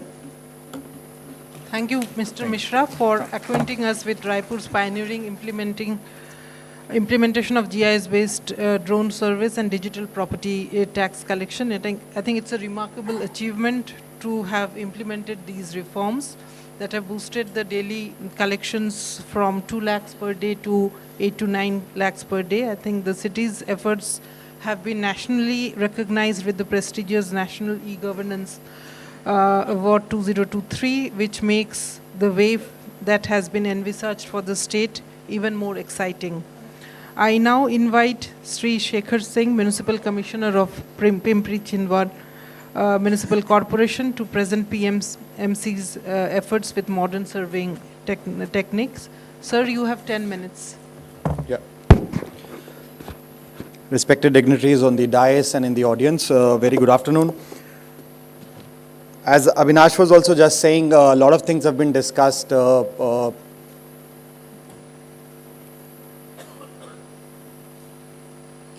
lot of things have been discussed since morning as well, and I'm assuming yesterday also, with regards to the various things that have happened in GIS in terms of surveying and how they have helped unlock the immense potential that exists in terms of the financial accrual that can accrue to the municipal corporations. I won't really go into the problem statement. The problem statement is largely the same for everyone. The basic issue was incomplete database, not GIS-based, revenue loss from unassessed properties, inaccurate addresses, outward ward boundaries were not very clear, and whole entire taxation system was largely little bit outdated. In terms of what we did, it's a stepwise journey that PCMC could take. We started with the LiDAR survey, which really happened in the smart city, where an entire GIS-based platform has been created, right from base map preparation to also property survey. And a total enterprise application has been formed, where a citizen geo portal also we've tried to devise. So much so that the Gati Shakti portal is now moving into the urban areas. PCMC already from 2020, we have GIS platform with more than 300 layers, and the kind of potential that it is unlocking for the city is absolutely great, right from pothole mapping, right from fixing the responsibility of the potholes onto the contractors, the DLP. So it has got multiple uses that we are able to do, and LiDAR survey also we conducted with regards to the smart city as well. which helped us detect a lot of unauthorized construction. It specifically helps us in detecting the vertical unauthorized construction. Someone might have taken permission for only 2 floors, but now currently he's made 3rd floor, 4th floor. Also in terms of identifying the hoardings throughout the city, which ones are legal, which ones are illegal, has also been a good efficiency that has come through the LiDAR survey. So basically it becomes a very comprehensive property inventory, which gives a good amount of tool in the hand of the city. In terms of the total GIS, I won't go into the numbers, but we've tried to map each and every asset that is there in the city, right from your drainage to your water supply, and what you have may almost about 300 plus layers. A whole vast network of roads, drainages, electric poles, water tanks has been already mapped. In terms of the limitations, we observe that the LiDAR survey itself has few limitations. It does not give you the top view. You cannot compare the building plans that have been approved through building plan management system and how it is in terms of the footprint currently on the ground. So there were few incomplete data issues. There were some bounding issues. There were some missing properties which we could not leverage as far as the LiDAR data was concerned. And then we started to think that probably we need to go a step ahead, moving on from LiDAR. We also started with satellite imagery. Satellite imagery definitely did give us few benefits with regards to as compared to the LiDAR survey. We could reconstruct and resequence our gut and zone boundaries, which was itself a big issue in PCMC. The figure is not very clear, but if you see the left figure, they're all randomly numbered guts. We could resequence them. Now this becomes very important when you start to collect, when you start to go on the ground. And for the gut lipics, the zone lipics, it becomes something which is looks like very pedantic, but it looks, it becomes very important when you go on the field in terms of ground truthing, etc. So we could also have a property monitoring in terms of the unassessed properties, the illegal properties, and the encroached properties. Earlier, the geotagging was through a dot theory. Wherever you find a new property, you number it. So if it was till 100, and suddenly 101 would come next to 1. So it was a bit of a chaos. But with geotagging coming in from satellite data, we could properly geotag. We could properly sequence the properties, and we could cover 100%. In terms of the on-field door-to-door, Avinash also just mentioned the UPID, which a lot of cities are doing, nothing special that we have done, but it's leveraging on what UPID can really help in terms of what the city can leverage. And this is the kind of coding that we've given, which helps us. Even the space that you see in the middle, it's a current vacant plot. Tomorrow, if a property comes there, we can adjust this into a code system so that the sequencing become a bit more methodical. In terms of GIS-based property system, the entire property, each and every property is currently on a GIS-based web portal where the entire details of the property, what is the area, how much property tax was there, what are the other details, the carpet area, etc. is being all embedded onto the GIS-based platform. We also backed it up very, very crucially, very critically required with an on-site survey and internal measurement, which then helped us leverage and move beyond the footprint that we were getting from the satellite data. We also started creating this QR code, again a practice that has been followed by some other cities as well. But there were still some challenges with regards to using of the satellite imagery in terms of the boundary demarcation. The satellite data is generally about 1 to 2 year old, which creates its own issues in terms of we are also trying to go forward with regards to encroachment removal, with regards to seeing how much new property change has happened. There were some photogrammetry errors also that we realized when we were using the satellite data. So there was a whole requirement which we thought that in terms of the accuracy and efficiency also, the kind of the scale that you get on satellite is something we probably can go a step ahead. So the last phase that we've now come on to is in terms of the drone imagery. And drone gives you a lot of advantages which are probably a bit of a problem in terms of what the satellite data gives you. First and foremost important is the kind of scale that we get. We get an image which is 3 centimeters down up to that scale, and it's a process that we can repeat every 6 to 7 months. Obviously there's a cost involved in that, but definitely the benefits far outweigh the costs that we would have to take. I won't go into the benefits of UAV drone surveying. I'm sure everyone of this august gathering is already aware about that. But in terms of conducting property survey and management, in the past 6 months we've completed the entire drone survey of our city. It has begun to throw up data which is much better than the satellite imaging that we got, and we are not limiting ourselves only to the property taxation. Obviously, that was the whole focus with which we started it. But in the morning also, Sudhanshu sir was mentioning, and in Maharashtra, the property record management is very, very clear. Revenue does it. But we are now using, along with the Settlement Commissioner Office, also would be utilizing this property, this drone survey data for the property, remaining property cards which are yet to be issued in the city. And these are the kind of, BPR that we did also with regards to our forms, with regards to our bills, with regards to how we maintain the property. The entire layout of a single property is being already digitized, and entire details in terms of what is available. We ortho-rectified the images. Again, I will not go into it. We faced a bit of a challenge in terms of drone because PCMC has almost about 5 defense areas all around the city. There were a lot of challenges in terms of getting permission from DGCA and getting permission from the defense authorities, but we could get it. We started last year, we got the permission in June this year, and with those permissions, we could go forward. There were few issues with regards to low height restriction because almost our entire city is very near to the airport and it comes in the air funnel. So all those issues we could paper over, initiated the process of survey planning, some regulatory compliances, etc., and the drone survey was started. Drone survey started to throw up many benefits for the city in terms of encroachment identification, in terms of trying to correlate this data now with the BPMS AutoCAD data that we have for the footprint, and trying to understand what over and beyond the building permission the particular property holder has gone for. And most importantly, it has helped us find unassessed properties. I'll be showing a data in the next few slides. So this is the slide which is possibly the outcome of this entire exercise that we started somewhere around 2021 and have completed this year.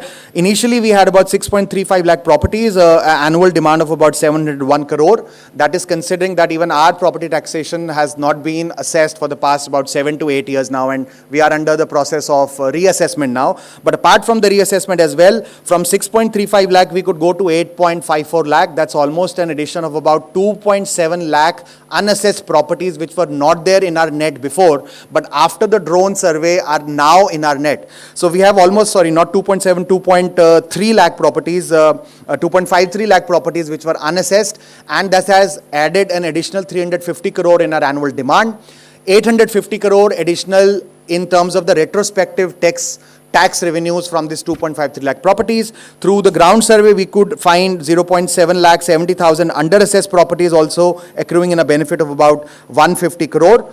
So a total of current demand change of about 72% as far as the last demand is concerned. In the past 2 years, we've been able to go from 628 crore in terms of the total property tax accrual in 21-22 to last year where we had 977 crore, a jump of almost about 59%. This year we are targeting about 1200 crore, which will be a good jump from where we were in 2021, before which the graph had almost plateaued. There was no major jump that was happening, but LiDAR backed with drone, etc. has helped us bridge that gap. The final advantage, which other speakers have also said, and which is sort of like a dream for any city, is to combine this entire thing, bring it into an integrated story, weave it into a single story where we say that this is the unique property ID.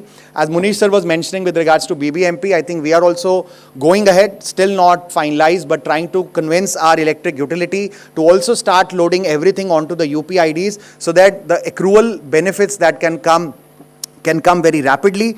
As I already mentioned, the building plan management system is already integrated now with the drone imaging to try to understand the footprint that people have taken permission for and now what they're trying to do. We've also integrated our IGR data, which is the registration data. So the moment a property is registered, automatically SR1 gets generated and the demand starts from the very first day from when the property has been registered. That has also helped us keep a track of the transfer of properties, and all these properties automatically coming to a property record. We are also, once the building permission management system gives a particular permission, gives an occupancy certificate to a particular building, the SR1 or what is called as the demand assessment also again automatically gets generated into our system, so that we don't have to do this reconciliation of what buildings have been given OC and where the property tax system needs to start. But this is the integration that I think all cities are trying to achieve. I think soon we should be able to achieve that integration to leverage the real benefits that can accrue from drone survey. Property tax, of course, is just one of them, and there are immense possibilities remaining. Thank you so much. Thank you, Sri Shekhar, for acquainting us with Pimpri Thirwar's groundbreaking use of drone technology and advanced GIS systems for property tax assessment. I think it's a remarkable. Yeah, you would like to. Welcome, sir. We are honored to have you, sir. So, ladies and gentlemen, Mr. Srinivas Kathikala, Secretary, Ministry of Housing and Urban Affairs, is with us.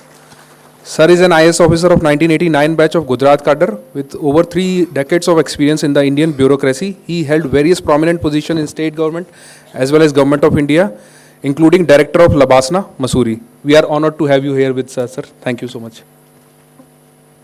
Thank you, sir. I would like now to invite Dr. Vinay Thakur, Special Director General at Bhaskaracharya National Institute of Space Applications and Geoinformatics, to present on the application of geospatial technologies in PM Gati Shakti. Sir, the floor is yours. You have 10 minutes time. Yeah, thank you. So, yeah, can we have the next? We can probably.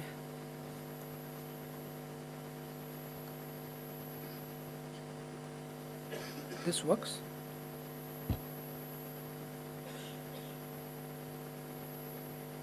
Yeah, so thank you so much for this opportunity.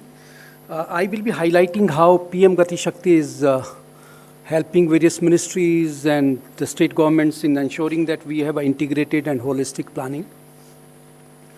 So definitely it is to ensure that we have a multimodal connectivity, we have enhanced logistic efficiencies, we can fill the critical gaps out there in infrastructure and ensure that there is a seamless movement of people, services and goods around in the country and without any disruption.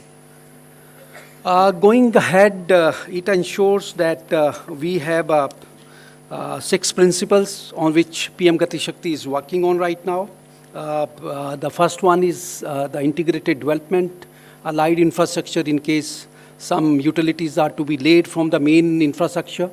It definitely sees that we have a better management of natural resources. It ensures that we have, since it is being integrated with cadastral maps, which is being digitized by the states, it ensures that we have a expedited land acquisition system built in with this. And definitely the clearances, NOCs coming from various authorities, so they are also part of this.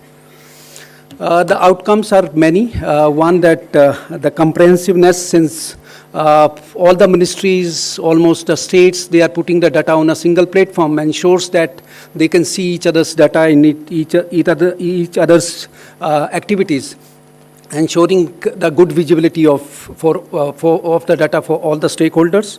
It ensures that they can prioritize the activities in the sense that if the airport is coming in 2025 and some national highway is coming in 2028, so both can coordinate together and then see to it that the development can happen together.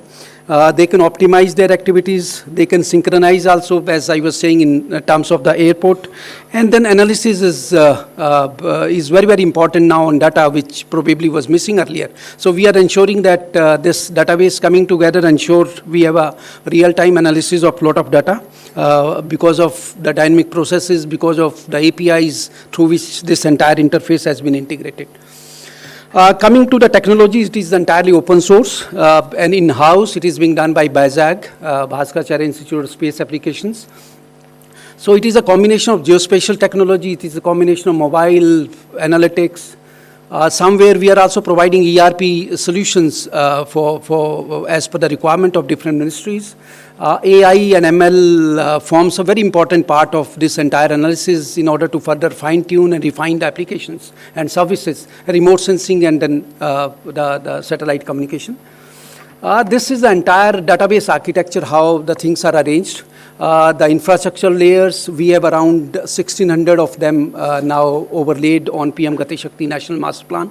Assets, their geomapping, natural resources, socio-economic data, legal and environmental frameworks are very, very important. Even we have heard just now Mr. Shekhar talking of that. The compliances, the regulations, the NOCs, they are also built into upcoming projects and then schemes and all. They are validated as per the standards laid down by by BIS or any other standards available, ISO standards and OGC standards, and then compatible with Survey of India framework, which is being used right now, and then validation because it is connected directly to API or WMS or WFS service with databases of different departments. So, so they validate the data, and that is how we are providing metadata and UGI services also probably, which is going to be open to everyone shortly. And based on that, we provide various mechanisms and services, which is G2G, G2C, or somewhere even to the businesses also, ensuring that we have a better decision-making system placed in place.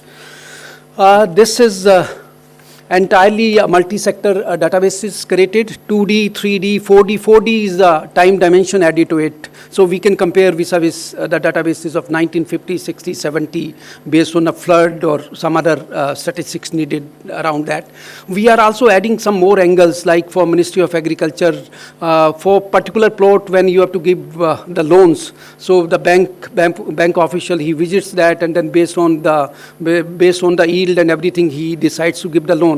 But we are provisioning the data of 10 years on that particular plot. What was the yield, whether there was cultivation or no cultivation. So any dimension, depending on the requirement of any department, is being given through this particular platform. This is standardized, authenticated through ministries, updated, and then provide the seamless availability of systems in any format. All the regulation criteria is built into this. So national highways, national parks, sanctuaries, eco-sensitive zones, water bodies. So these all layers are available, and then regulation around them are also built into the system. So this is how it is arranged. You can see all the ministries together contributing, 44 of them contributing their data through APIs, and then you can see for different ministries. Like all the ministries, communication, railways, forest, and everyone coming together. And you can see the detailing of them, attributes, railway stations. You can also see the number, how many of them are mapped. So something like canals, 60,000 canals are part of this. So those numbers are also visual around that. Similarly for states also, we have the layers from states. The alignment is the major planning which is being done by ministries on this. So whether to plan a water supply or whether to plan any alignment, this is a coastal corridor which is planned from 4 districts in Gujarat. So this includes that these tourist places are to be included, and some of the places are to, some of the utilities, some of the natural resources and all are to be excluded. Like these are the things to be excluded. So our engine will run and then give you the possible alignment. You can see. You can go on putting various data on this. So this is the data of district headquarters, talukas, then go on putting different layers. And then based on all this layer, inclusion and exclusion criteria, it is going to provide you alignment. So the alignment earlier was alignment earlier decided by Road and Building Department of Gujarat, but then this is what we have suggested them. So these type of intervention and all, we could reduce lot of hurdles, we could reduce even the length of this particular alignment through this.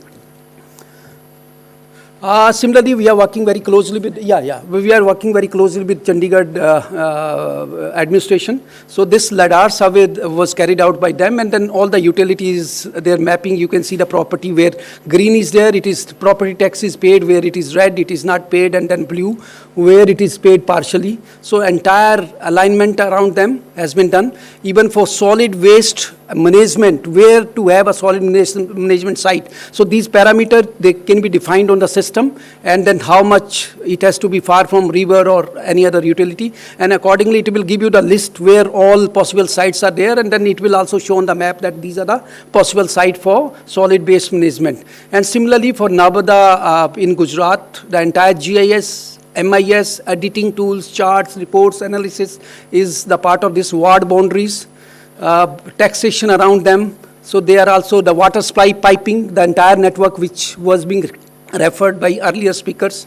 So this is also solid waste containers. Their grievance system is also being handled through this. So all these utilities, all this is being done wherever we are working with municipal bodies in different states. So this is the details, plot-wise number, and each and every utility, priority, taxes. We are also working very closely with the Defense Ministry. The Chavni project is being coordinated and supported by us technically. So for them, end-to-end automation of their various processes, similar to municipal corporations, water supply network and other networks within this. Amrut city also, we are working closely now with Ministry of Urban Development. This is another one where we have a tagging for electric pole. So you can decide that if some new connection requirement comes, so where to take the connection from. So those can be built, those have been built as part of this. So this is zone-wise land planning and all this can be, so all these layers you can see on the left-hand side, they are marked, and depending on the requirements, you can enable them and see and then take the decision on this. This is the report generations, NOC requirements, natural gas line network, another district. And this is RERA also, we are working with many cities. For RERA, what are the registered, unregistered project, what is the progress of them? So this is how that entire planning has been done. This is another project which we are doing with the Ministry of Telecom, the covered and uncovered area, and then this is an app called Before You Dig. You can stand anywhere on the road, and then this app, through this app, it will tell you what is the underground utility going in, and then who is to be contacted. So standing there, you can call that person that I want to dig this. So this is a good utility, probably can be used by various municipal corporations. So all these modules and tools are part of this go, no-go area, 3D terrains for entire country. So navigations and multiple tools have been provisioned. They are the reusable component developed using open source technologies which can be used as part of this entire framework which is being used by different. Thank you so much. Thank you, Dr. Thakur, for your insightful presentation on the application of GIS in PM Gati Shakti. With that, I invite our next speaker, Sri S.K. Sinha, Additional Surveyor, General Survey of India, to present the efforts under Saumitra scheme and Amrut program to leverage modern spatial data technologies for land record management and infrastructure provisioning. Sir, you have 10 minutes time to make your presentation.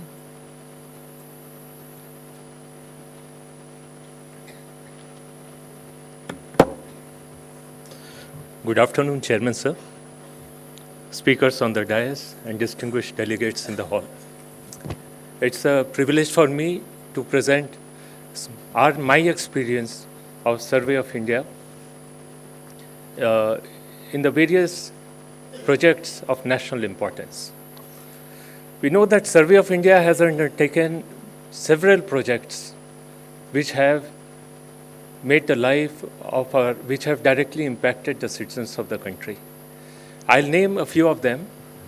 It has been directly involved in all the river valley projects, and of late, some of the important projects in urban management, I would say the National Urban Information System project, it was involved. And currently, the National Hydrology Project and the Namami Gange projects, which is undertaking. Especially, I would like to talk about the Bhakra Nangal project, which took place in 1950. Why I want to use it? Because this project, which lasted for around 12 years, and during the command area survey, the rectangulation was done and the pillars were established.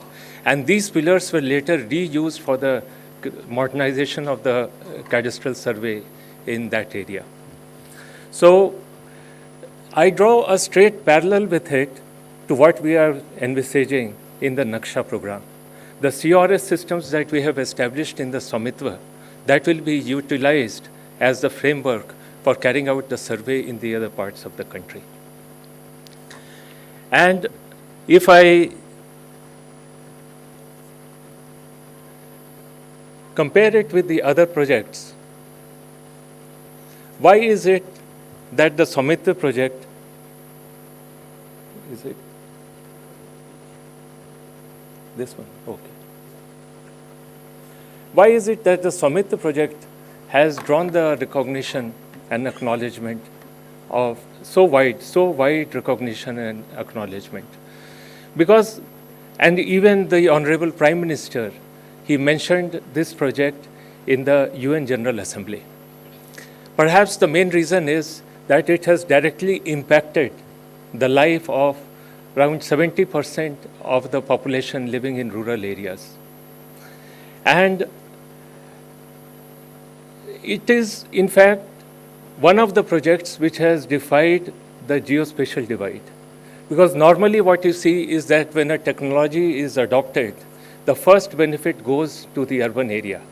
But this is the case in which the benefit has first gone to the rural area, and now we are talking of bringing the benefits in the urban area. Saumitra was actually a project with a purpose. It was not only creation of accurate land records, but these land records where actually we wanted to enable the citizens of the country with the property cards and to give them the ownership rights. And as we all know, that this area, the Abadi area of our country, was never surveyed, and it was never in the formal land administration and the revenue system, and did not have a map of its own. So wherever having a good map and reliable map is a prerequisite to development of any area. So in absence of that, it is no surprise that the villages of our country, they lack certain basic amenities. So now the data that has been generated in the Saumitra project, that is being used to support the Gram Panchayat development plan.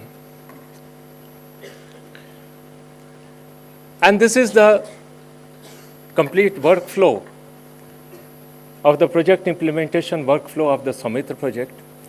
What I would like to emphasize is that there was total participation of the villagers themselves in the IEC stage, that is information, education, and communication, and in the also during the objection process and the dispute resolution process.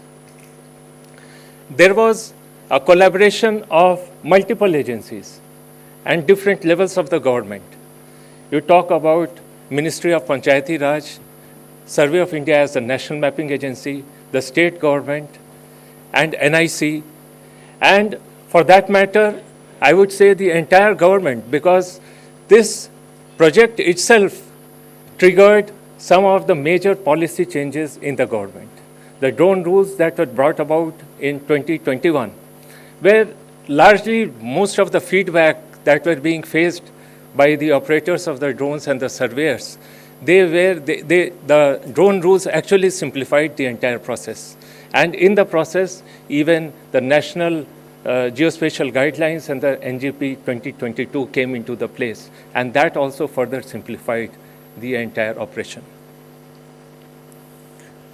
So if I look at the scale at which this project was undertaken, more than 3 lakh villages have been completed, and there were times in which every minute an SOI drone would take off. And all these are recorded because all the drones which are taking off the complete log is there. And from there, the entire global community were actually surprised at the scale at which the drones were actually operating for this project. And not only the challenges in the field were there. Yesterday we heard about how the data were actually transported in the hard drives, but there was a huge chunk of data that was also processed online and on the cloud.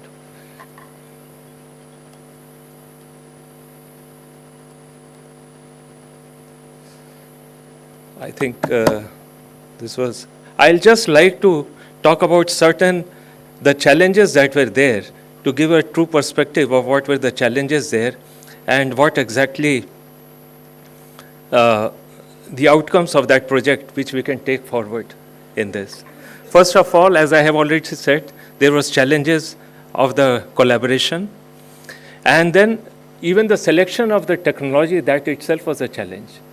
Because 650,000 villages were supposed to be covered initially, and there were great skepticism. People were skeptic whether drones will be able to carry out activities at this stage. But ultimately, after a considered deliberation within the organization, considering that the areas that were to be mapped were discrete small areas of 0.3 or 0.4 square kilometers, and it would give us the flexibility in the operation, and it would enable the participation of the villages. Ultimately, this was the drone was selected as the technology of the choice. And this was vindicated because by this technology, we were able to deliver services to the citizens of the country. And then comes the ingestion of the technology, because the technology was always there. It can happen. I may have the willow of the greatest cricket. I may have the bat that Sachin Tendulkar uses, but it doesn't matter if I am not able to apply it to actually score the runs. So it's the same thing. The technology is there, but how you adapt it into the processes. And at the time these drone technology was ingested, there was no trained surveyor in Survey of India, and the capacity of the industry was also not there. But at this point, with a limited training from the supplier of the drone, we were able to ingest the entire thing into our processes. And I would like to just mention, during the period Samita was taking place, that was the time in which COVID had struck the entire globe. And while the epidemic was growing, and was the time in which Samita was actually taking place. So you have 2 more minutes. Okay. But what I see is that there are several outcomes, very positive outcomes, which we can take forward in our in our future projects. First of all, the technologies of drones, the CORS and the GEOID, they were actually fully ingested into the workflows, and this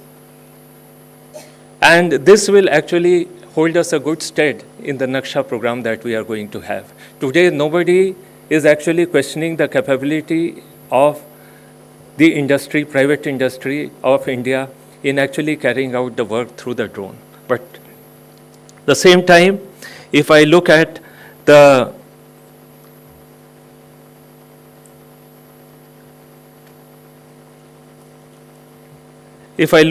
other deliverables, the capacity of Survey of India increased, the capacity of the private players increased, and the capacity of the states increased. Many of the states, they carried out the large-scale mapping projects on their own, with the technical support of Survey of India, and this is what is envisaged in the policy as well. There were technology development, the drones that we started earlier, from the feedback that were received from the field, many of them blasted in the air. So there were technology improvements which were there, and today there are many indigenous drone manufacturers in our country. Next, if I come, Amrut is basically, it will be the same. The only thing, the importance of the digital elevation model will be very high, because it also aims at making the cities water secure and provide tap connection to all. It aims at providing the same data layer. Earlier, there used to be a separate map for the master plan and separate for the zonal plan and separate for the local area plan. So with the help of the drone mapping, what will happen is that the same data will be used for all the 3 plans. Now I straight away come to in the last slide, that will be upon the Naksha. What are the learnings that we have and how we take it forward? We can call it the urban Swamitva. So here in Naksha, what we are trying is that we are trying the stereo digit feature extraction. And then oblique cameras and LiDAR will be tested and explored for use. So there was why exactly? Because it is felt that using the stereo feature extraction of oblique cameras, the facades of the buildings, the roof hangings, and the permanent reference markers, and the permanent structure boundary, because most of the urban areas will be with the boundary. So, and with the help of the distinct road edges that we'll get. So the field work we expect to be drastically reduced. And this is a thing that we'll learn, because this is a POC. We'll see what we are anticipating, how it actually translates into the practice. And based on this, I think the further course of action in Naksha will be planned. And here once again, the digital elevation model that will be processed very rigorously. And apart from the ORI, ortho-rectified imagery and depth, here what we'll be getting, and the mesh model, here what we'll be getting will be the 3D vector models. And these 3D vector models can be sliced horizontally and vertically. And all the concepts that we are talking about in the taxation system, and with the help of the 3D addressing and the 3D helping, we are very, very hopeful that we'll be able to support it with an adequate GIS data. And if I talk about the groundwork in the ground survey, that is another area that we need to improve upon from the Swamitva. Because the challenges in the photogrammetric survey using the drones was that, especially in the invisible, where the boundary is invisible, how do you handle that? And at least it can be handled only in the ground. It is not that on the ground the surveyor will see it, but the surveyor can at least ask. And this process has to be systematic in the sense that at least a minimum, because in many countries what they do is that they put a permanent boundary marker. But here at least a temporary boundary marker needs to be put there. And in the presence of the concerned stakeholders, and then the coordinates are taken. So why this decision whether to put a temporary boundary marker or a permanent boundary marker or use the theoretical coordinates? Because now with the CORS in place, the very purpose of actually establishing the boundary is, it can be considered the entire survey system if we are able to re-establish it if required.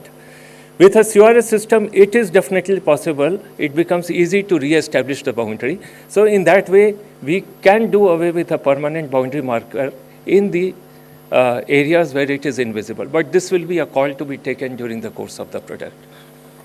So and if you could with conclude. this, I thank all of you for the patient hearing. Thank you. Thank you, Sri Sinha, for this insightful presentation on the implementation of drone-based surveys and advanced GIS mapping technologies under the Swamitva and Amrut initiatives.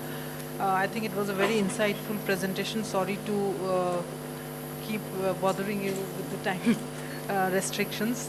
I now invite Sri Satyam Mohan, Deputy Director, National Institute of Defence Estate Management, to present the innovative approach to change detection using AI and machine learning for defence land management. Sir, you have 10 minutes. Thank you, ma'am. To make your presentation.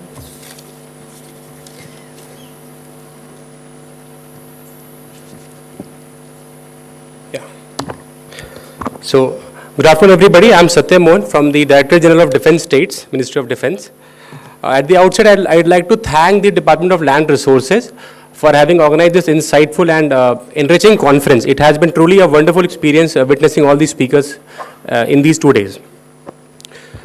So I'll be making a presentation in 2 parts. One would be I'll be covering the land management journey in the Ministry of Defence, and the second would be I'll be focusing more on the change monitoring tool that we have developed at the Ministry of Defence for land monitoring.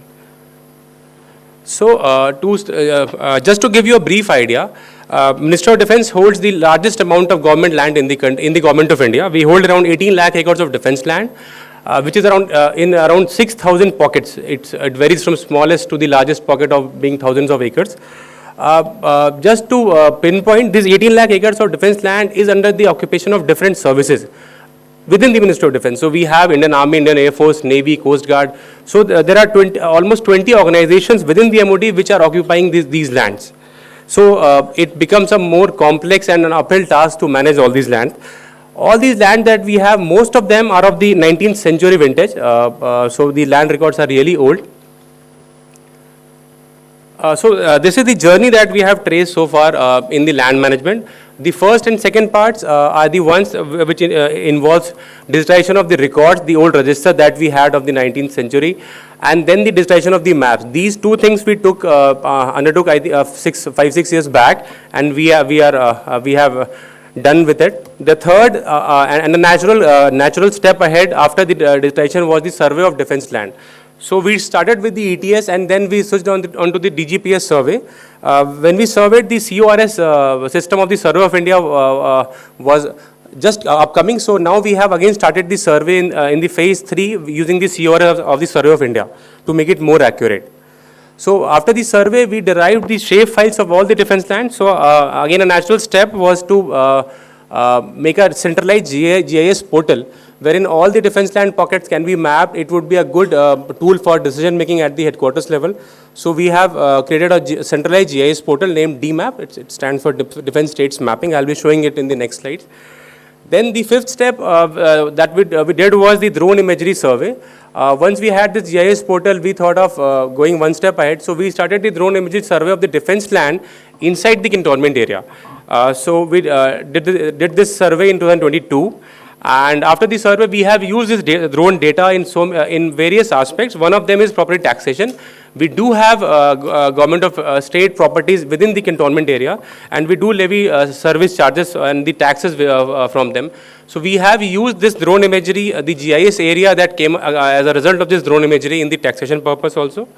And then the next step was the use of machine learning and AI in the land management. So this thing I'll be covering in detail in the next slides.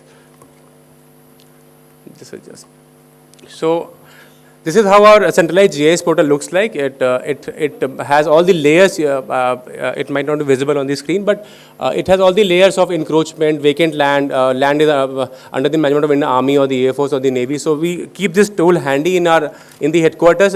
We keep on referring to this GIS portal in all the decision making related to land management. So when we zoom in to this portal, this is how a shape, we can zoom in and we can see the shape. It has all the attributes of where the defense land is located, under whose management it is. When we click on the view extract, the last column, it will, this GIS portal is linked to the digital textual record. So this is an extract from the, what we call a general land register. It will automatically fetch us this record. So now I'll be switching on to the next part of the presentation. This is regarding the GIS tools that we have been using in this. We were almost one of the first departments in the government of India to use the GIS tools and the machine learning tools for the land management. So we are using change monitoring tool, which I'll be covering. Then we also use land use tools, which gives us a fair amount of idea of which land is lying vacant, where it is built up, where it is vegetation and water body and so on. Then we have the 3D tool, which we use for urban planning purposes in the cantonment area. Then we also have a building footprint extraction tool, which we again use it for the urban planning purposes. So just to give you an idea of why we thought of using this tool of change monitoring, is that encroachment is a significant threat to the government lands across the country. I'm sure it will be for all the government lands. And there is a huge underreporting in the encroachment in various cases, because once who reports gets penalized for the increased reporting. Then once it is encroached, it's very difficult to get the land encroachment free because of the various steps involved, including the litigation, the PP Act cases and all. So it's always better to monitor it and to prevent the encroachment from happening, and in which our GIS tool plays an important role. So this is the approach that we have adopted in the change monitoring tool. We took high resolution satellite imageries, we took open source imageries also, and Cartosat 3 from the National Remote Sensing Center. And then we, first of all, we searched upon the open source models which were available online. But none of them were able to give us the fair amount of accuracy that we wanted, the idea that we wanted. So our aim was just to monitor any unauthorized construction, be it in terms of construction, some shed, some concrete activity happening on the defense land, and to measure it and to keep an eye, sort of oversight on the field offices. So first we tried the open source tool, then we thought we'll have to make our own. So we partnered with the Bhabha Atomic Research Center, who is our technical partner in this.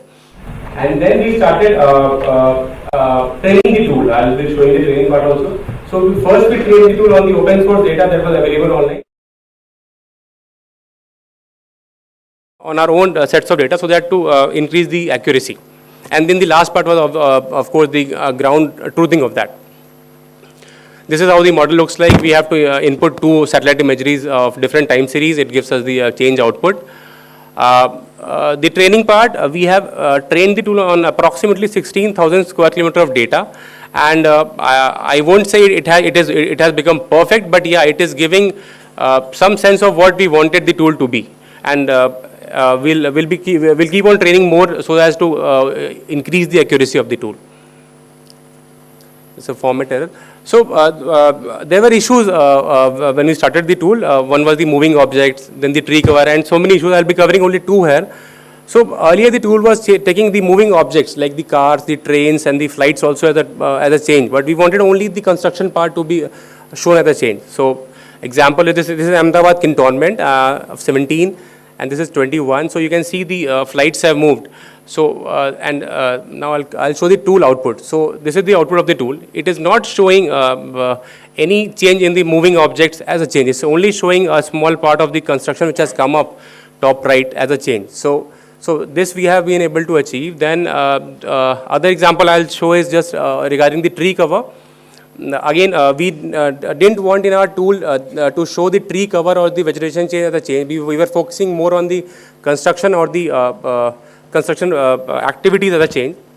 So again, this is an example of Ahmedabad cantonment. So you can see in the second image, in these two images, there is a lot of vegetation and tree cover change, but we wanted this tool only to focus on the construction change, so it has been able to do that till now. So this tool we have been using for almost all the defense land inside the cantonment, and we are monitoring it every 6 months. This is to say this tool is not perfect. Yeah, there are cases of false predictions. There are cases of missed predictions also, often when the building comes under a tree or something. But yeah, we are working on it. It will take time to stabilize, but yeah, we have started using this for all the defense land inside the cantonment.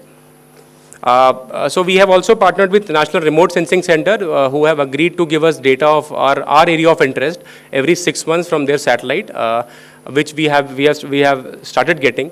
Once we get this data, we are then using it to monitor the defense land every 6 months.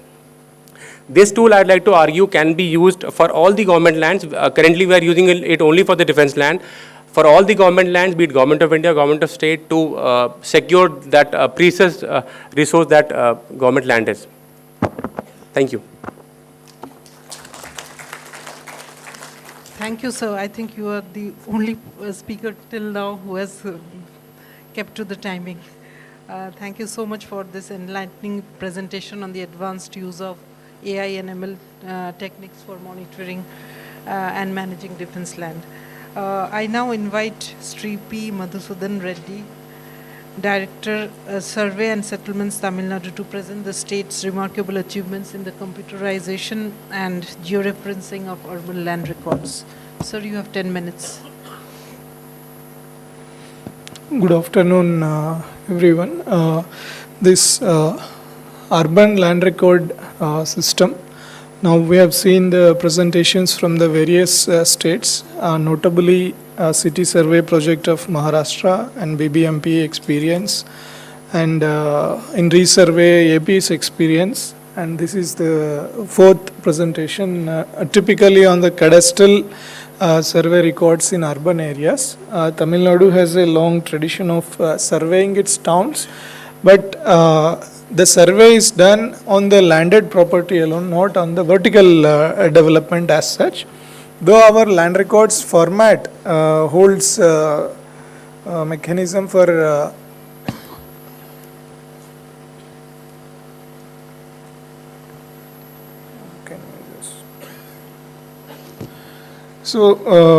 it has the design of the format, everything is there. In the initially when the town survey or the urban survey was started, it was exactly synchronous. The town survey number and the municipal door number, both were synchronous, and it's started.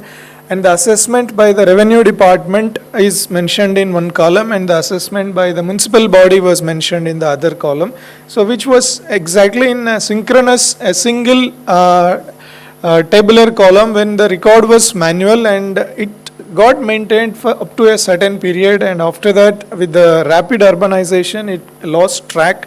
Only the revenue got separated, and the urban land records meant to be known as only the property tax transaction purposes, and municipalities started maintaining independent property tax database, and the revenue department still maintains the ownership data of the land on which those properties are standing. So it started in 1891, but subsequently continued till today under this system. Basically, when we start the town, this was the old town surveyed map of Madras. When the town survey was taken up, the town was divided, or it is divided into the three parts. The outer parts, which were not vertically developed, are mostly consist of the open fields, that is called as open block. And the transitionary block from the CBD to the outer areas in the middle portions is divided as the medium block, and the core area is kept as the closed block, and accordingly it is surveyed.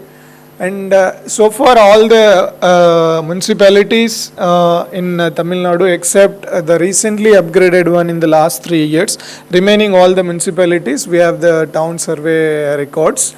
The different accuracy levels are prescribed for it compared to the rural survey and the Abadi areas survey. And this is how our land record manually looks. On the left side is the textual record, which describes the ownership, extent, etc., and the right side is the cadastral record. Here the cadastral record is prepared with respect to the road network of the town. Unlike the rural areas where the gas lines can be seen through because of the open fields, here that is not possible. That's why the road network is taken as a reference, and from both sides the lines are formed to the survey. Then all the textual records are digitized and made online. This digitally signed copies of the TSLR, we call it, Town Survey Land Record, it is made available. And a corresponding urban black map is also available to the landowners to be downloaded from online. And this is the digitized land record. On left side is the textual record, and right side is the block map. It is containing up to the individual subdivision of the land ownership. Even if it is a small plot of 400 square feet also, it is recorded on the block map. And initially it was surveyed using the chain and all. Now we switched over to the ETS and DGPS system. But 100% ground survey we are following. These are some steps in town surveying.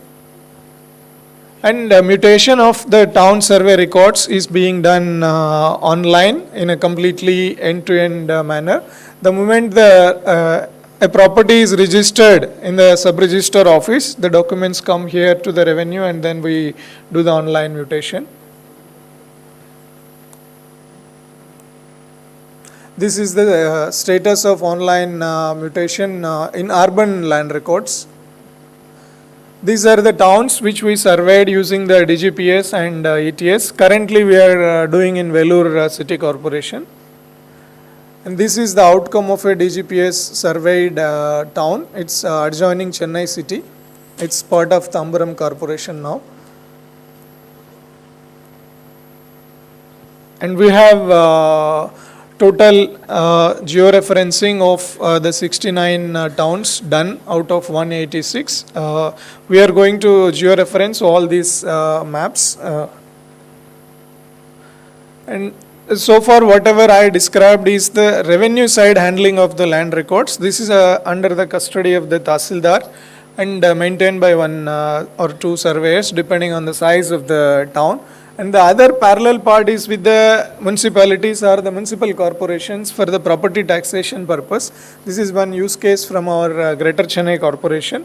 They have used the GIS layers like other cities here, which described Raipur or Pimpri-Chinchwad. Same methodology is going on everywhere, either externally aided project or the city on its own has initiated. The main purposes for them are to detect either under-assessed properties or unassessed properties, and then go for the realistic assessment of the taxation. Now the idea is how we integrate both of them. Instead of having two departments maintaining the two different land records to integrate both of them is the next question we are contemplating. This is the milestone of the project. Since 2019 it has been done. Now 2024, the procedure and steps are exactly similar. Take a drone image, then do a ground survey, prepare the base maps, and door-to-door survey to reconfirm the ownership, etc. And capture all the features, be it road network, be it sewer lines and electric lighting, street lighting systems, etc. Everything is captured, and ultimately what is the impact of it, outcome of it is this one. So per annum around 140 crores. This is little older data, July data. As of October, they could increase the revenue by 140 crores per year for the city of Chennai.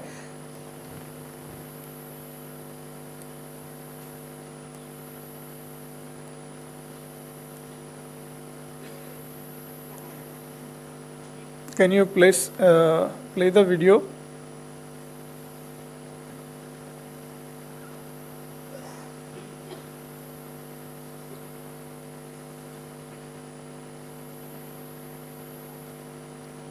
Application for both revenue and Greater Chennai Corporation, GCC, has created a web and mobile supported GIS application for both revenue and engineering departments. Base maps capturing buildings, roads, utilities, assets, etc. spread across 426 square kilometers have been created.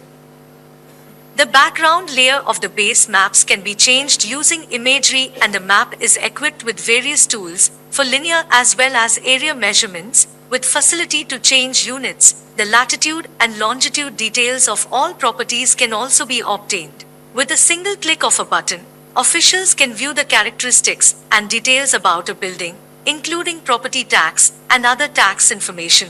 Also, more than 60 utilities and services provided by GCC are mapped. Recently, a new feature has been enabled to add new properties and modify existing property details based on geolocation through a mobile app. These details shall automatically reflect on the GCC database.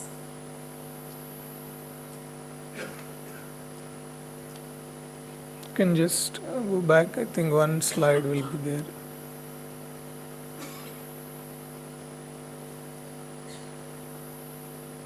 The last slide.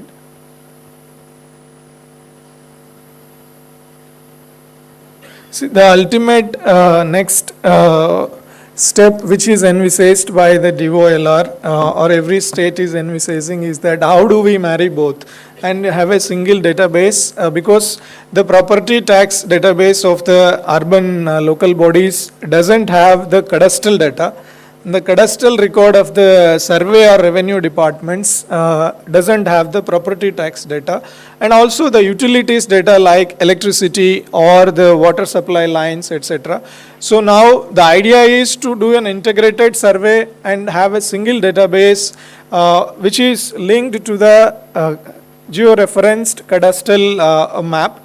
The aim is to that. So we also, have sent the list of cities. Before that, now we thought we will just integrate existing. Anyhow, we have the proper columns in the database already created.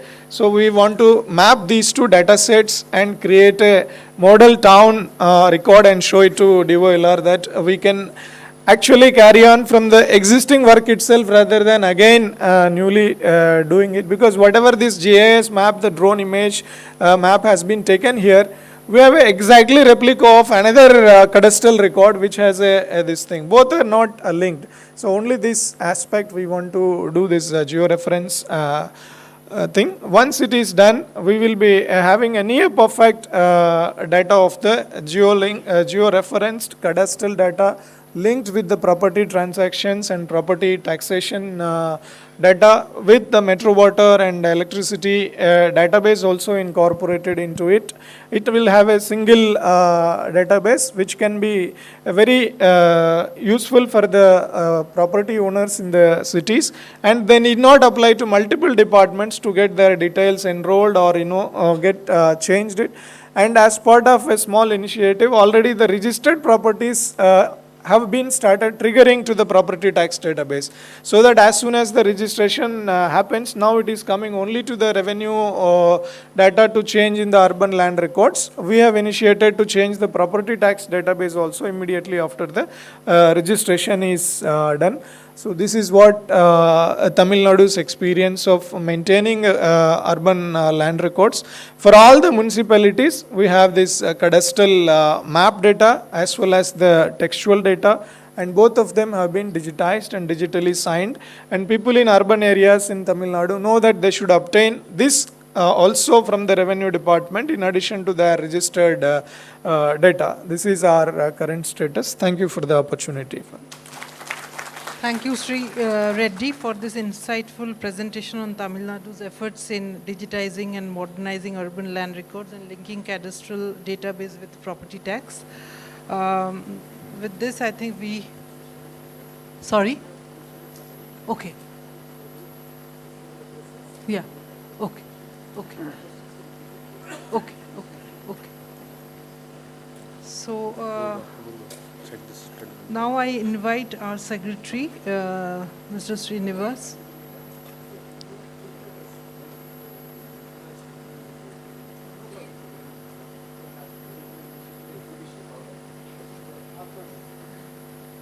Yeah. So would you like to... Sir, please. Thank you. No, I'm happy standing here. I don't like to hide behind a lectern. I'm very happy to be here today, and thank you, Deborah Nedi, my co-chairperson, eminent panel here, my senior colleague and friend, batchmate, Mr. Anil Kumar, Manoj, who just stepped out, senior members of the audience, practitioners from the urban and revenue departments. I think all of you have a lot of experience, a lot of insight, and I think today and yesterday, the two-day conference really has come at a very timely moment. As I was reflecting and hearing our colleagues speak, it came as no surprise to me that the states that were represented in the conversation on this panel are Tamil Nadu, Maharashtra, examples from Gujarat, Chhattisgarh I haven't had the opportunity of hearing, but primarily what I heard. And therefore, when I was hearing all of this, even some of the examples that you gave from the estates, defense estates, again came from the cantonment of Ahmedabad. And I was reflecting on my own experience and journey, having worked in the Revenue Department of Gujarat government, leading the DIL RMP of 2016, and the experience there. I wanted to share a few thoughts with you. As we stand today in 2024, we are building on work that started literally on the 1st of November 1800 in the district of Kurnool, Thomas Munro, Madras Presidency. Munro started the entire process of land record management, which eventually, India was the sandbox, went to England where they implemented it. British was smart. They would do all the sandboxing in India.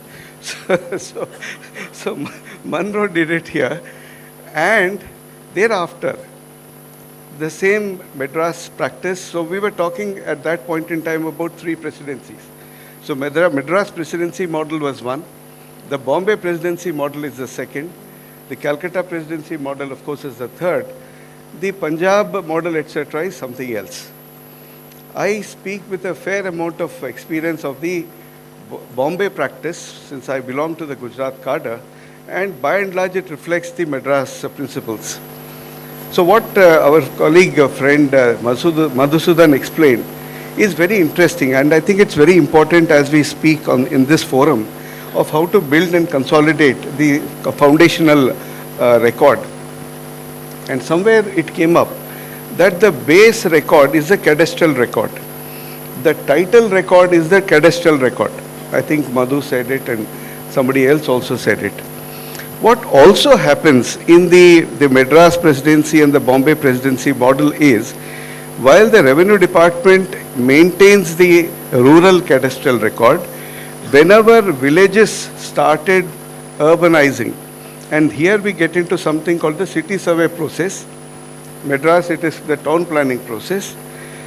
The norm at that point in time, even now, is a village that crosses a 5,000 population, immediately is taken up for city survey.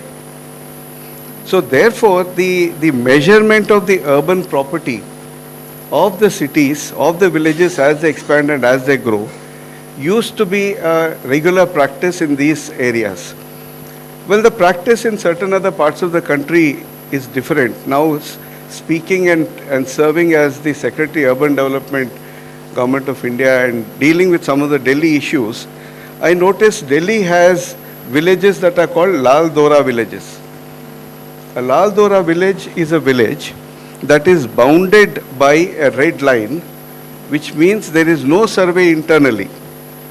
So there is a single Khasra number or a single survey number, single FP number or whatever you might call it, and everybody living inside that gets collated into that. So it becomes a bit of a problem. We are dealing with it separately.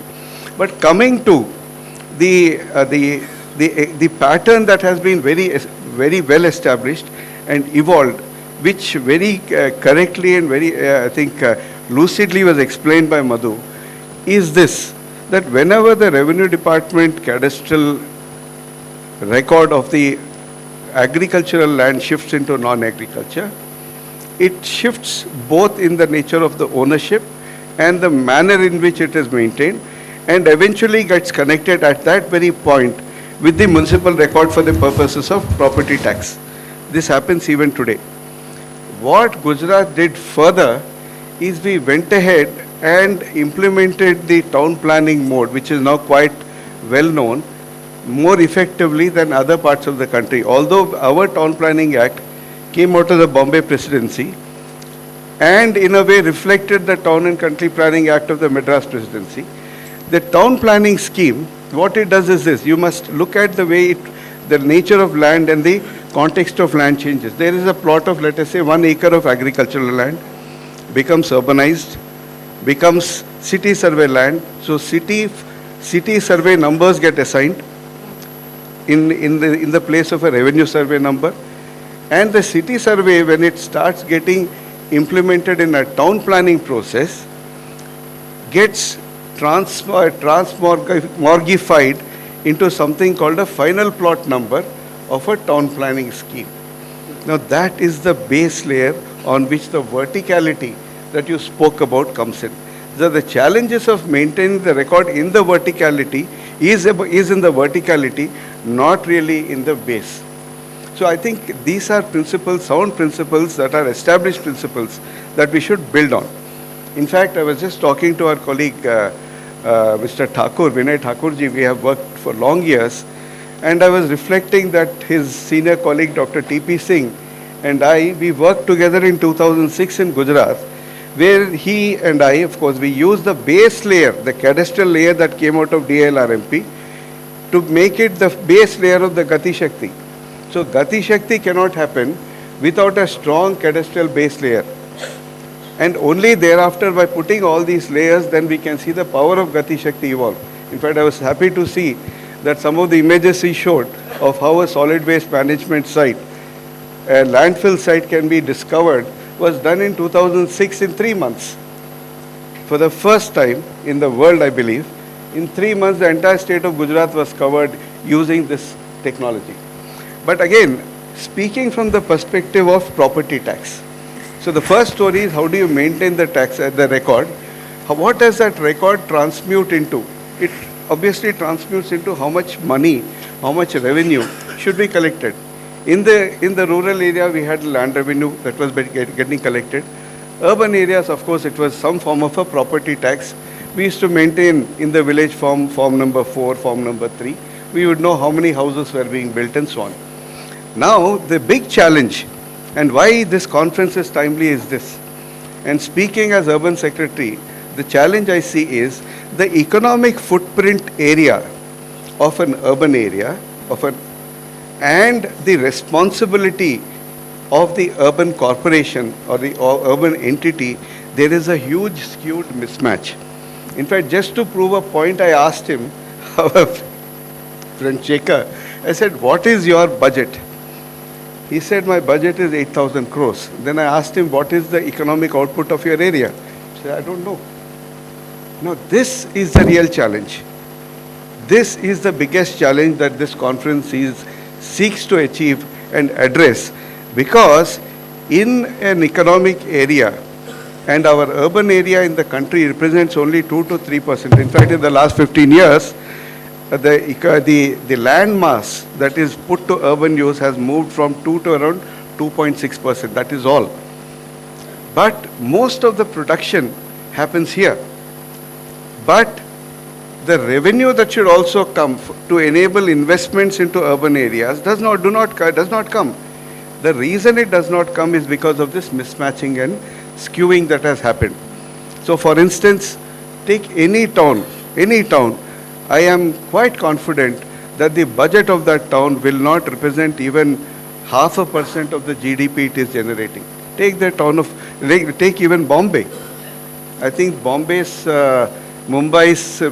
budget must be in the order of around 30,000 crores, 60,000 crores. Now take the value of 10 buildings in Mumbai. It is amazing to see the mismatch and the kind of misalignment that has happened. And therefore the context of today's, I think, discussion and deliberation of how do we capture value so that we invest into our urban areas. With the best of efforts, neither the urban areas nor the governments of the state governments nor the government of India are able to invest, because the real value that is within this area is getting reflected. And the only way of reflecting is in the form of this property tax, which again is very marginal. You are collecting 900 crores. I mean, honestly, 900 crores for Kumpi. So therefore, I feel we have to reconfigure what we do. We have to really figure out how do you capture value in order that we invest it well, so that our urban areas, our quality of life in the urban areas are not only well serviced, but the future is well provided for. So we have to, so this process that has begun today, I think, is a process that leads in that direction. Going back again, a little bit of historical context. Till 1918, land revenue was being collected by the central government and then divided, till the Montagu-Kempsford reforms. After that, it was shifted over. I think there is a strong need to now assess what is the total amount of value that can be captured from the urban and urbanizable areas, which represent the economic growth areas. Because if we do not do that value capture, then what we are also doing is enabling perhaps a wrong application of land as an asset. Because the people who are owning land have no vested interest in putting it to I think, meaningful economic uses. They should be encouraged. So therefore, they become participants of an economic process that will generate value rather than become a rentier class. So these are the large challenges. I think there's a lot to be discussed. I'm very happy to be with all of you. My best wishes for this conference. Thank you. Thank you, sir, for your enlightening remarks. I would now like to pass on the mic to the MC. Thank you. Thank you everyone for such a valuable session. So your words, I believe, started another open dialogue, but we appreciate your presence. And I would now request the moderator to please come forward and felicitate the speakers. Let us begin with P. Madhusudan Reddy, sir.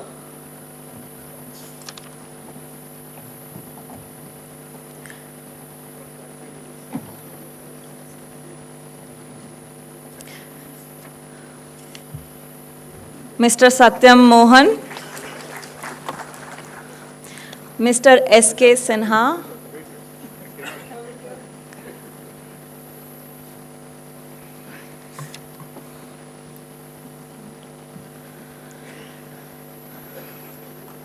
Mr. S.K. Sinha,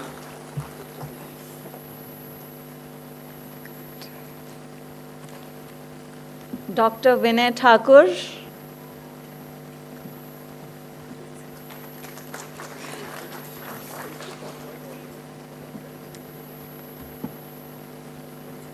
Mr. Shekhar Singh, and Mr. Abhinash Mishra.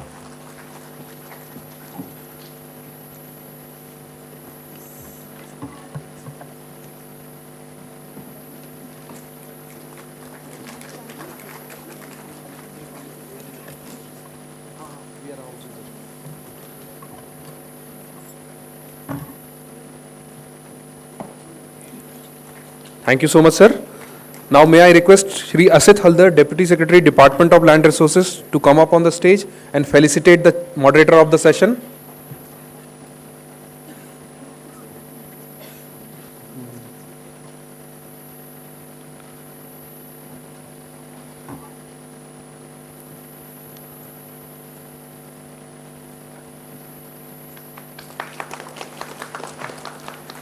I also request him to felicitate Secretary, Sir, Ministry of Housing and Urban Affairs, and the chair of the session.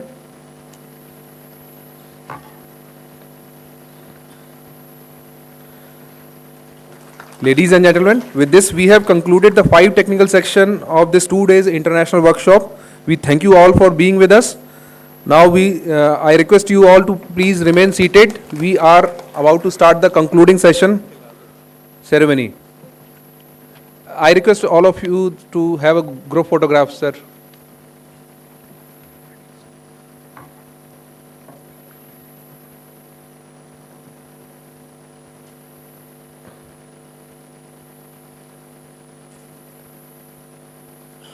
We will begin with the closing ceremony now. Thank you so much. Thank you very much indeed, ladies and gentlemen. We thank all our eminent speakers for the wonderful sessions that we had since yesterday. And we would now request everybody to kindly remain seated. We are straight away moving into the valedictory session of this 2-day workshop, this international workshop. The Honorable Minister is already here, would be joining us any moment now. Just give us a minute while we set up the stage for the valedictory session. Requesting everyone to kindly remain seated, please. And once again, requesting for all mobile phones to kindly be kept onto silent mode.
Ladies and gentlemen, we are waiting the arrival of the Honorable Minister to go ahead with the proceedings of the valedictory session.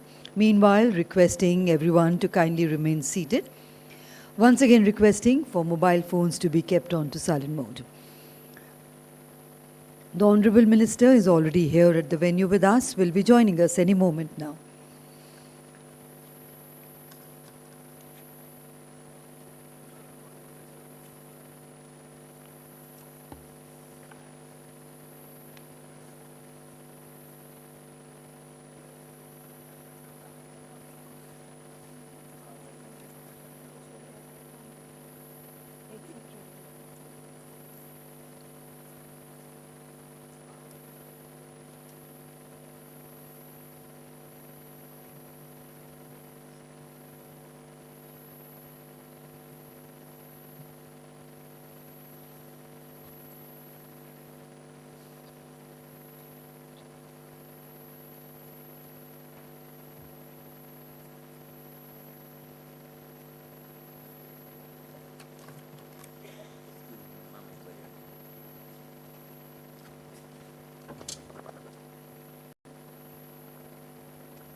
System खराब हो गया, इसको move मत करो।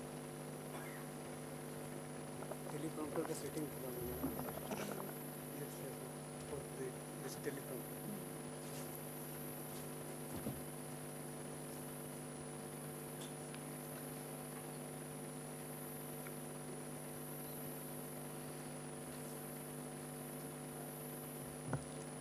So, ladies and gentlemen, as we gather here today for the closing ceremony, I'm sure we all had a very wonderful experience over this 1.5 day with all the enriching sessions that we had with all our eminent speakers sharing with us those insightful addresses and presentations. And we would take a moment especially to thank all our international eminent speakers who have traveled from across the globe to be here with us today. Thank you very much indeed. We also thank our representatives from the World Bank for sharing or extending their support to us in organizing this wonderful international conference.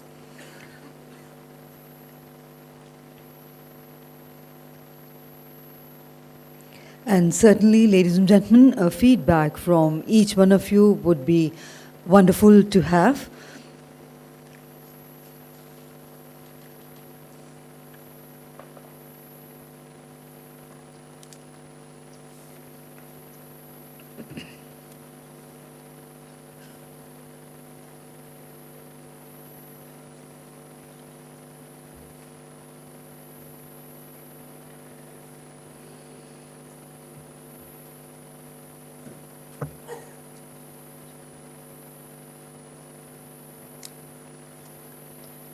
And ladies and gentlemen, let's put our hands together to welcome our Honorable Chief Guest, Dr. Shekhar Pemasani ji, the Honorable Minister of State for Rural Development and Communications, Government of India. A very warm welcome to you, sir.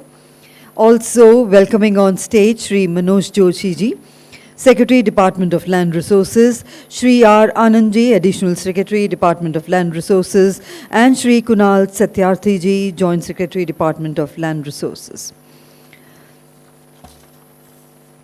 Namaskar and good afternoon, Honorable Chief Guest, Dr. Shekhar Pemasani ji, Honorable Minister of State for Rural Development and Communications, Government of India, eminent dignitaries on the days, our special invitees, senior officials, distinguished participants, eminent speakers, respected members of the press and media, ladies and gentlemen.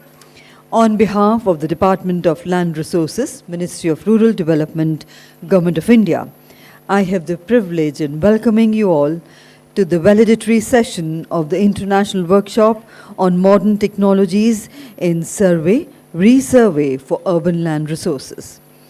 And we are deeply honored to have with us today the Honorable Minister of State for Rural Development and Communications, Dr. Shekhar Pemasani ji. The Honorable Minister is a visionary leader dedicated to the holistic development of India's rural sector and the advancement of communications technology across the country. Dr. Penasani plays a crucial role in formulating policies and strategies that address the challenges faced by the rural India.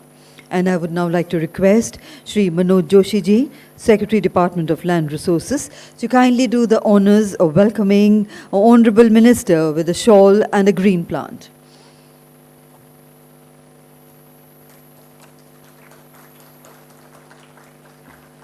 Once again, let's put our hands together to welcome the Honorable Minister.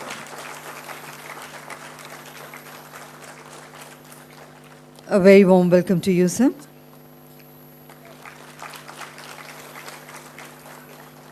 Thank you very much indeed, sir, for doing the honors. And now, to begin the proceedings of the valedictory session, may I invite Mr. Kunal Satyarthi ji, Joint Secretary, Department of Land Resources, to kindly present the outcomes of the workshop of all the sessions and deliberations that we had over the last 1.5 days. So let's put our hands together to welcome sir.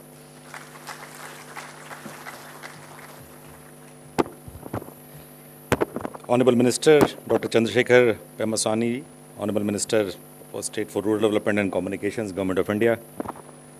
I welcome you to this closing session, sir, and I know we had made a request and you had to travel back. It has been very hectic for you. You traveled from Guntur yesterday just to attend this workshop. We are grateful to you, sir, for the leadership and your interest in the subject of land records, particularly in urban land records and record of rights and cadastral maps. So we welcome you in the closing session, sir. I also welcome my Secretary, Manoj Joshi, sir, on the dais, and Additional Secretary R. Anand, sir, on the dais.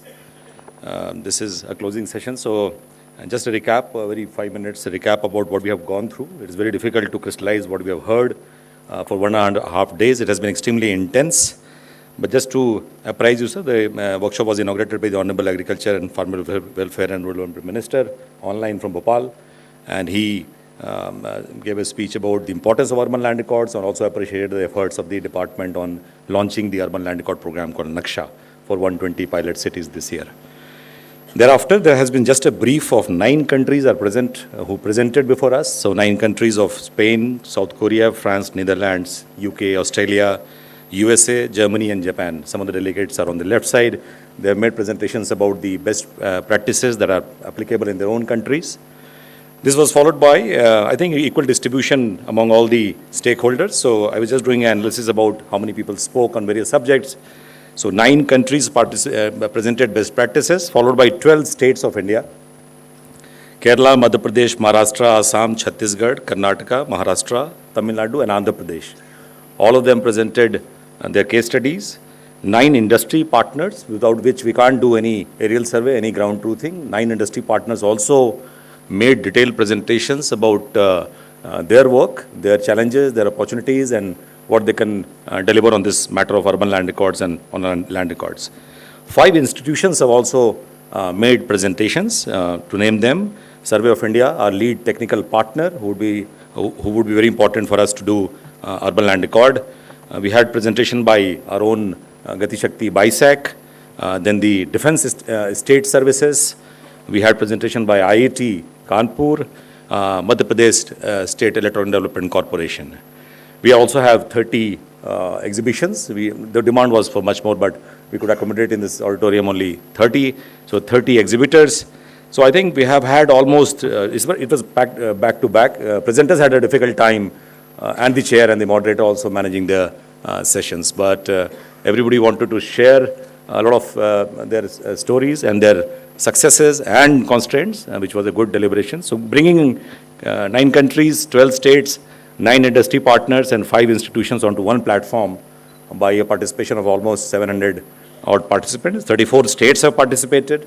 More than 200 industry partners are participating. More than 300 participants from the states and almost 100 people from the central government. So that's a brief recap. I'm nobody to go into the merits of what we discovered in this workshop. Secretary sir will do it for us, but it has been success in the way that people appreciated the program of urban land records.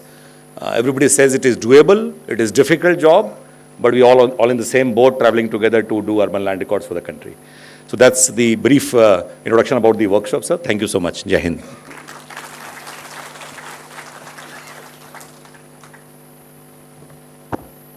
Thank you very much indeed, sir, for briefly and precisely sharing the key outcomes of this international workshop. And now, ladies and gentlemen, I have the honor to request Shri Manoj Joshi ji, Secretary, Department of Land Resources, to kindly present the way forward for the modernization of the urban land records. Let's put our hands together to welcome sir. Honorable Minister for Rural Development and Communications, my friends on the dais, and all the representatives from states and companies and international organizations. So this is under yours and Honorable Shri Shivraj Singh Chauhan's leadership. This is the first time we are undertaking urban land record survey in India. We have done rural land records for ages, and we have started using modern technology, the drones and everything for rural land records, like including in Andhra Pradesh. We have been doing drone flying in the cities without really, some of them using for property tax purposes, but otherwise just keeping the image and not really using it. Never used it for urban land records.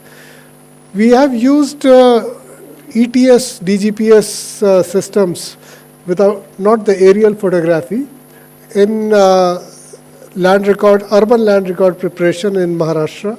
Maharashtra city surveys, one or few cities in last few years have been done using DGPS. Gujarat, they are using it. Tamil Nadu, they are using it a bit. But large-scale aerial flying to create urban land records, we have not done in India. So this is for some time, like one felt that there is a need to do this, but people are a bit scared to do it. It's too large an exercise. You would have seen it in Andhra Pradesh. We have seen it in Bihar and Assam and Haryana and Gujarat. This is to do a survey in a large area. It's a massive exercise. The easiest part of which is getting imagery. And then the difficult part starts of going to the ground and verifying it, putting it together in a system, getting people's objections because their lands get reduced from say 400 square meters to 380 square meters, and they feel very bad about it, that their record says 400 square meters, but actually it is only 380 square meters. To satisfy them, for them to reconcile that there's nothing much could be done. It's a political, administrative, social process one has to go through, and that's a big challenge. So under your leadership, we have undertaken this challenge in the desire that something would succeed.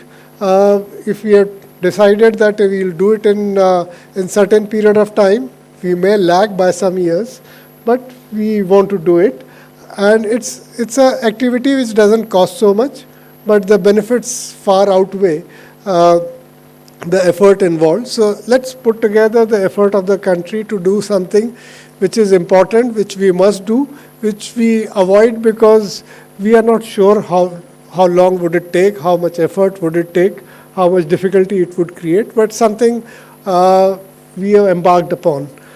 There are challenges I think the biggest thing is motivating the state governments, mobilizing manpower, putting an end-to-end solution so that you don't do things manually, and as soon as you get images from drones, then further process goes online and with the tablets and including people's objections, the whole end-to-end process seamlessly. We can do HR, we can manage, we can mobilize the state governments. Entire process, hopefully, if we are able to do, we want to do it in 1 year's time. And half the state governments, at least we see, are very enthusiastic. Remaining half we'll have to push. That's true for any Government of India programs. You find people who are pushing you, people who are moving with you, and some people you have to keep pushing. So the same would apply in this program also. And with technology partners, with international organizations, with the state governments, and with your leadership, I'm sure we would be able to do that, sir. Thank you.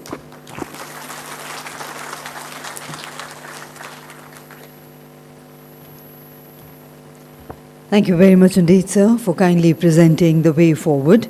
And ladies and gentlemen, we are now honored to hear from our guest of honor, Dr. Chandrasekhar Pemasani ji, Honorable Minister of State for Rural Development and Communications, Government of India. Let's put our hands together to welcome the Honorable Minister.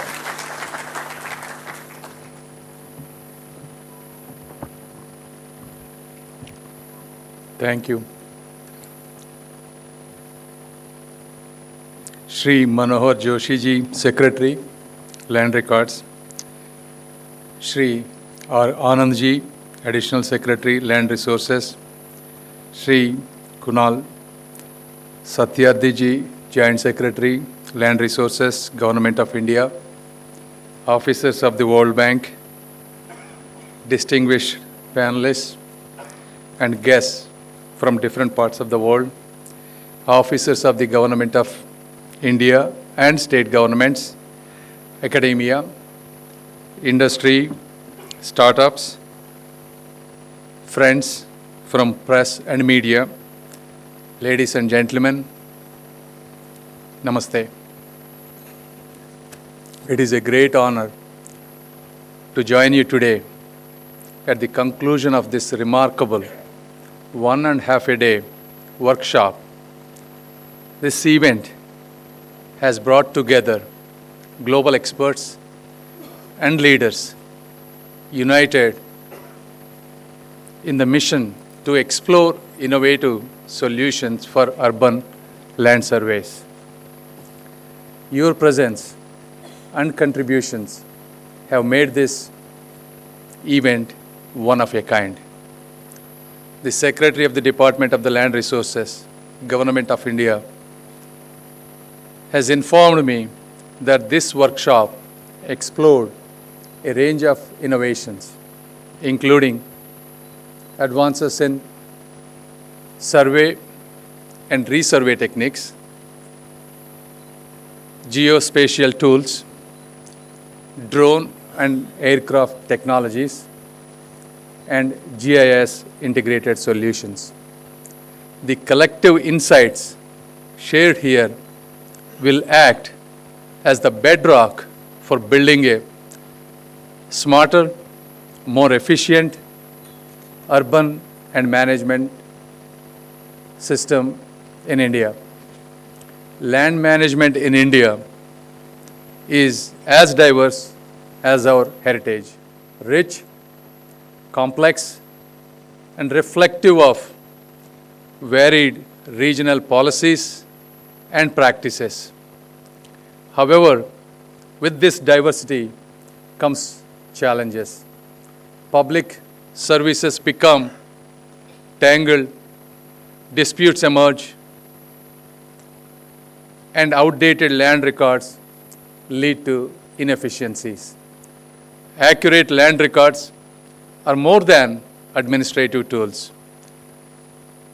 They are the backbone of socio-economic planning, public service delivery, and conflict resolution.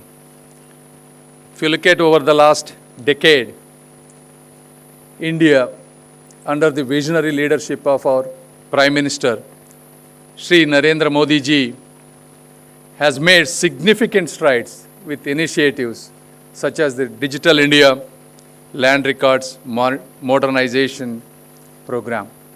We have digitized records of rights across over 6.25 lakh villages.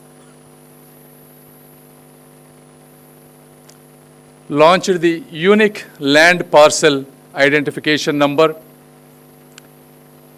also known as Bhu Aadhaar, and created seamless integration between revenue and registration systems. However, as rural land records evolve, urban land management must also rise to meet the demands of rapid urbanizations.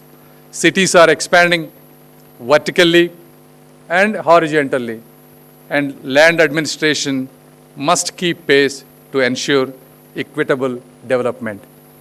We now stand at a pivotal moment in urban governance, where technology meets opportunity.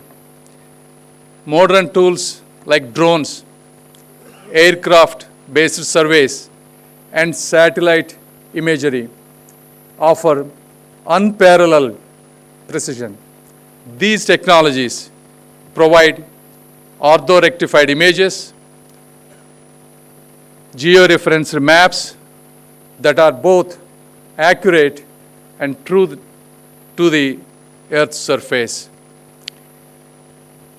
By deploying these tools, we reduce human errors, increase efficiency, and collect consistent, up-to-date data, even in the most challenging urban environments. With tall buildings, dense vegetation, and complex land usage patterns. Integrating these images into GIS platforms will turn data into actionable insights, enabling urban planning, real estate development, infrastructure management, and even disaster preparedness with unprecedented precision. Moreover, by creating spatially enabled land records, we can resolve long-standing issues such as overlapping ownership claims, inconsistent land evaluations, and boundary disputes. The time has come to move beyond traditional, costly, and time-consuming surveys and adopt these advanced technologies for a new era in urban governance. I am pleased to learn that this workshop featured impactful case studies and representatives from several countries across the globe, US, South Korea, Spain, Germany, India, and other countries have shared experiences on overcoming the challenges of urban land management. This workshop is not the end, but the beginning of a transformative journey. The insights gained here will shape a national program to modernize urban land records. We envision the creation of pilot projects across select cities, combined with capacity building initiatives for local bodies and state officials. As we leave this workshop, let us carry with us a shared commitment to apply the knowledge, technologies, and solutions discussed here. Together, we will create a transparent, efficient, and equitable system of urban land management, one that aligns with India's vision of smart cities, inclusive growth, and sustainable development. As I conclude, I want to emphasize that urban land management is not just a technical exercise. It is the foundation of economic growth, industrial development, and social harmony. And I want to congratulate the entire Department of Land Resources and all the officials for organizing this one-of-a-kind movement and presenting the modern India's capabilities to the rest of the world. Thank you. Jai Hind.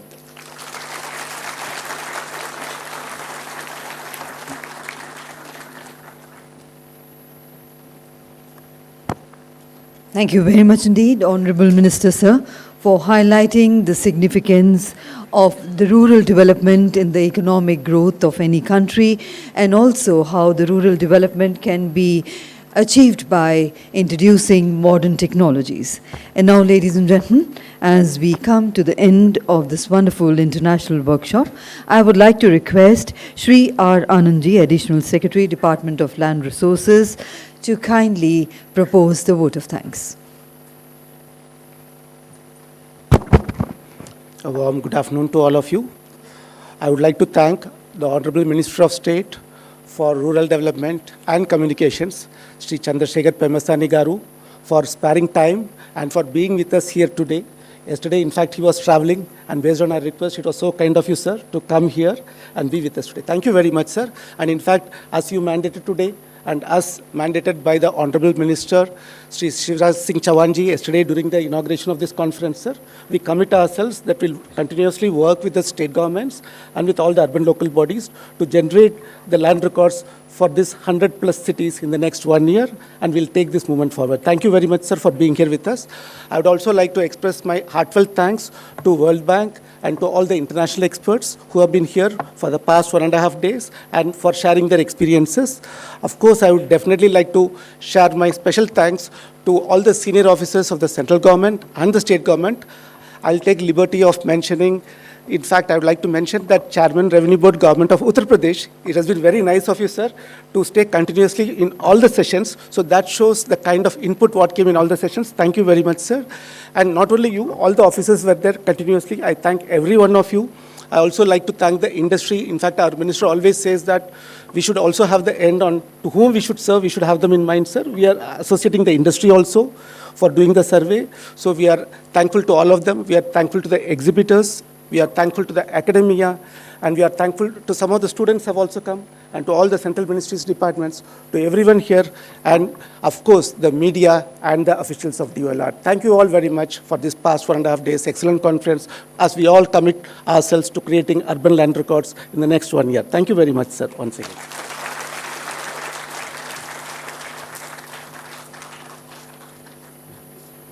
Thank you, sir. And I would request for a group photograph, sir.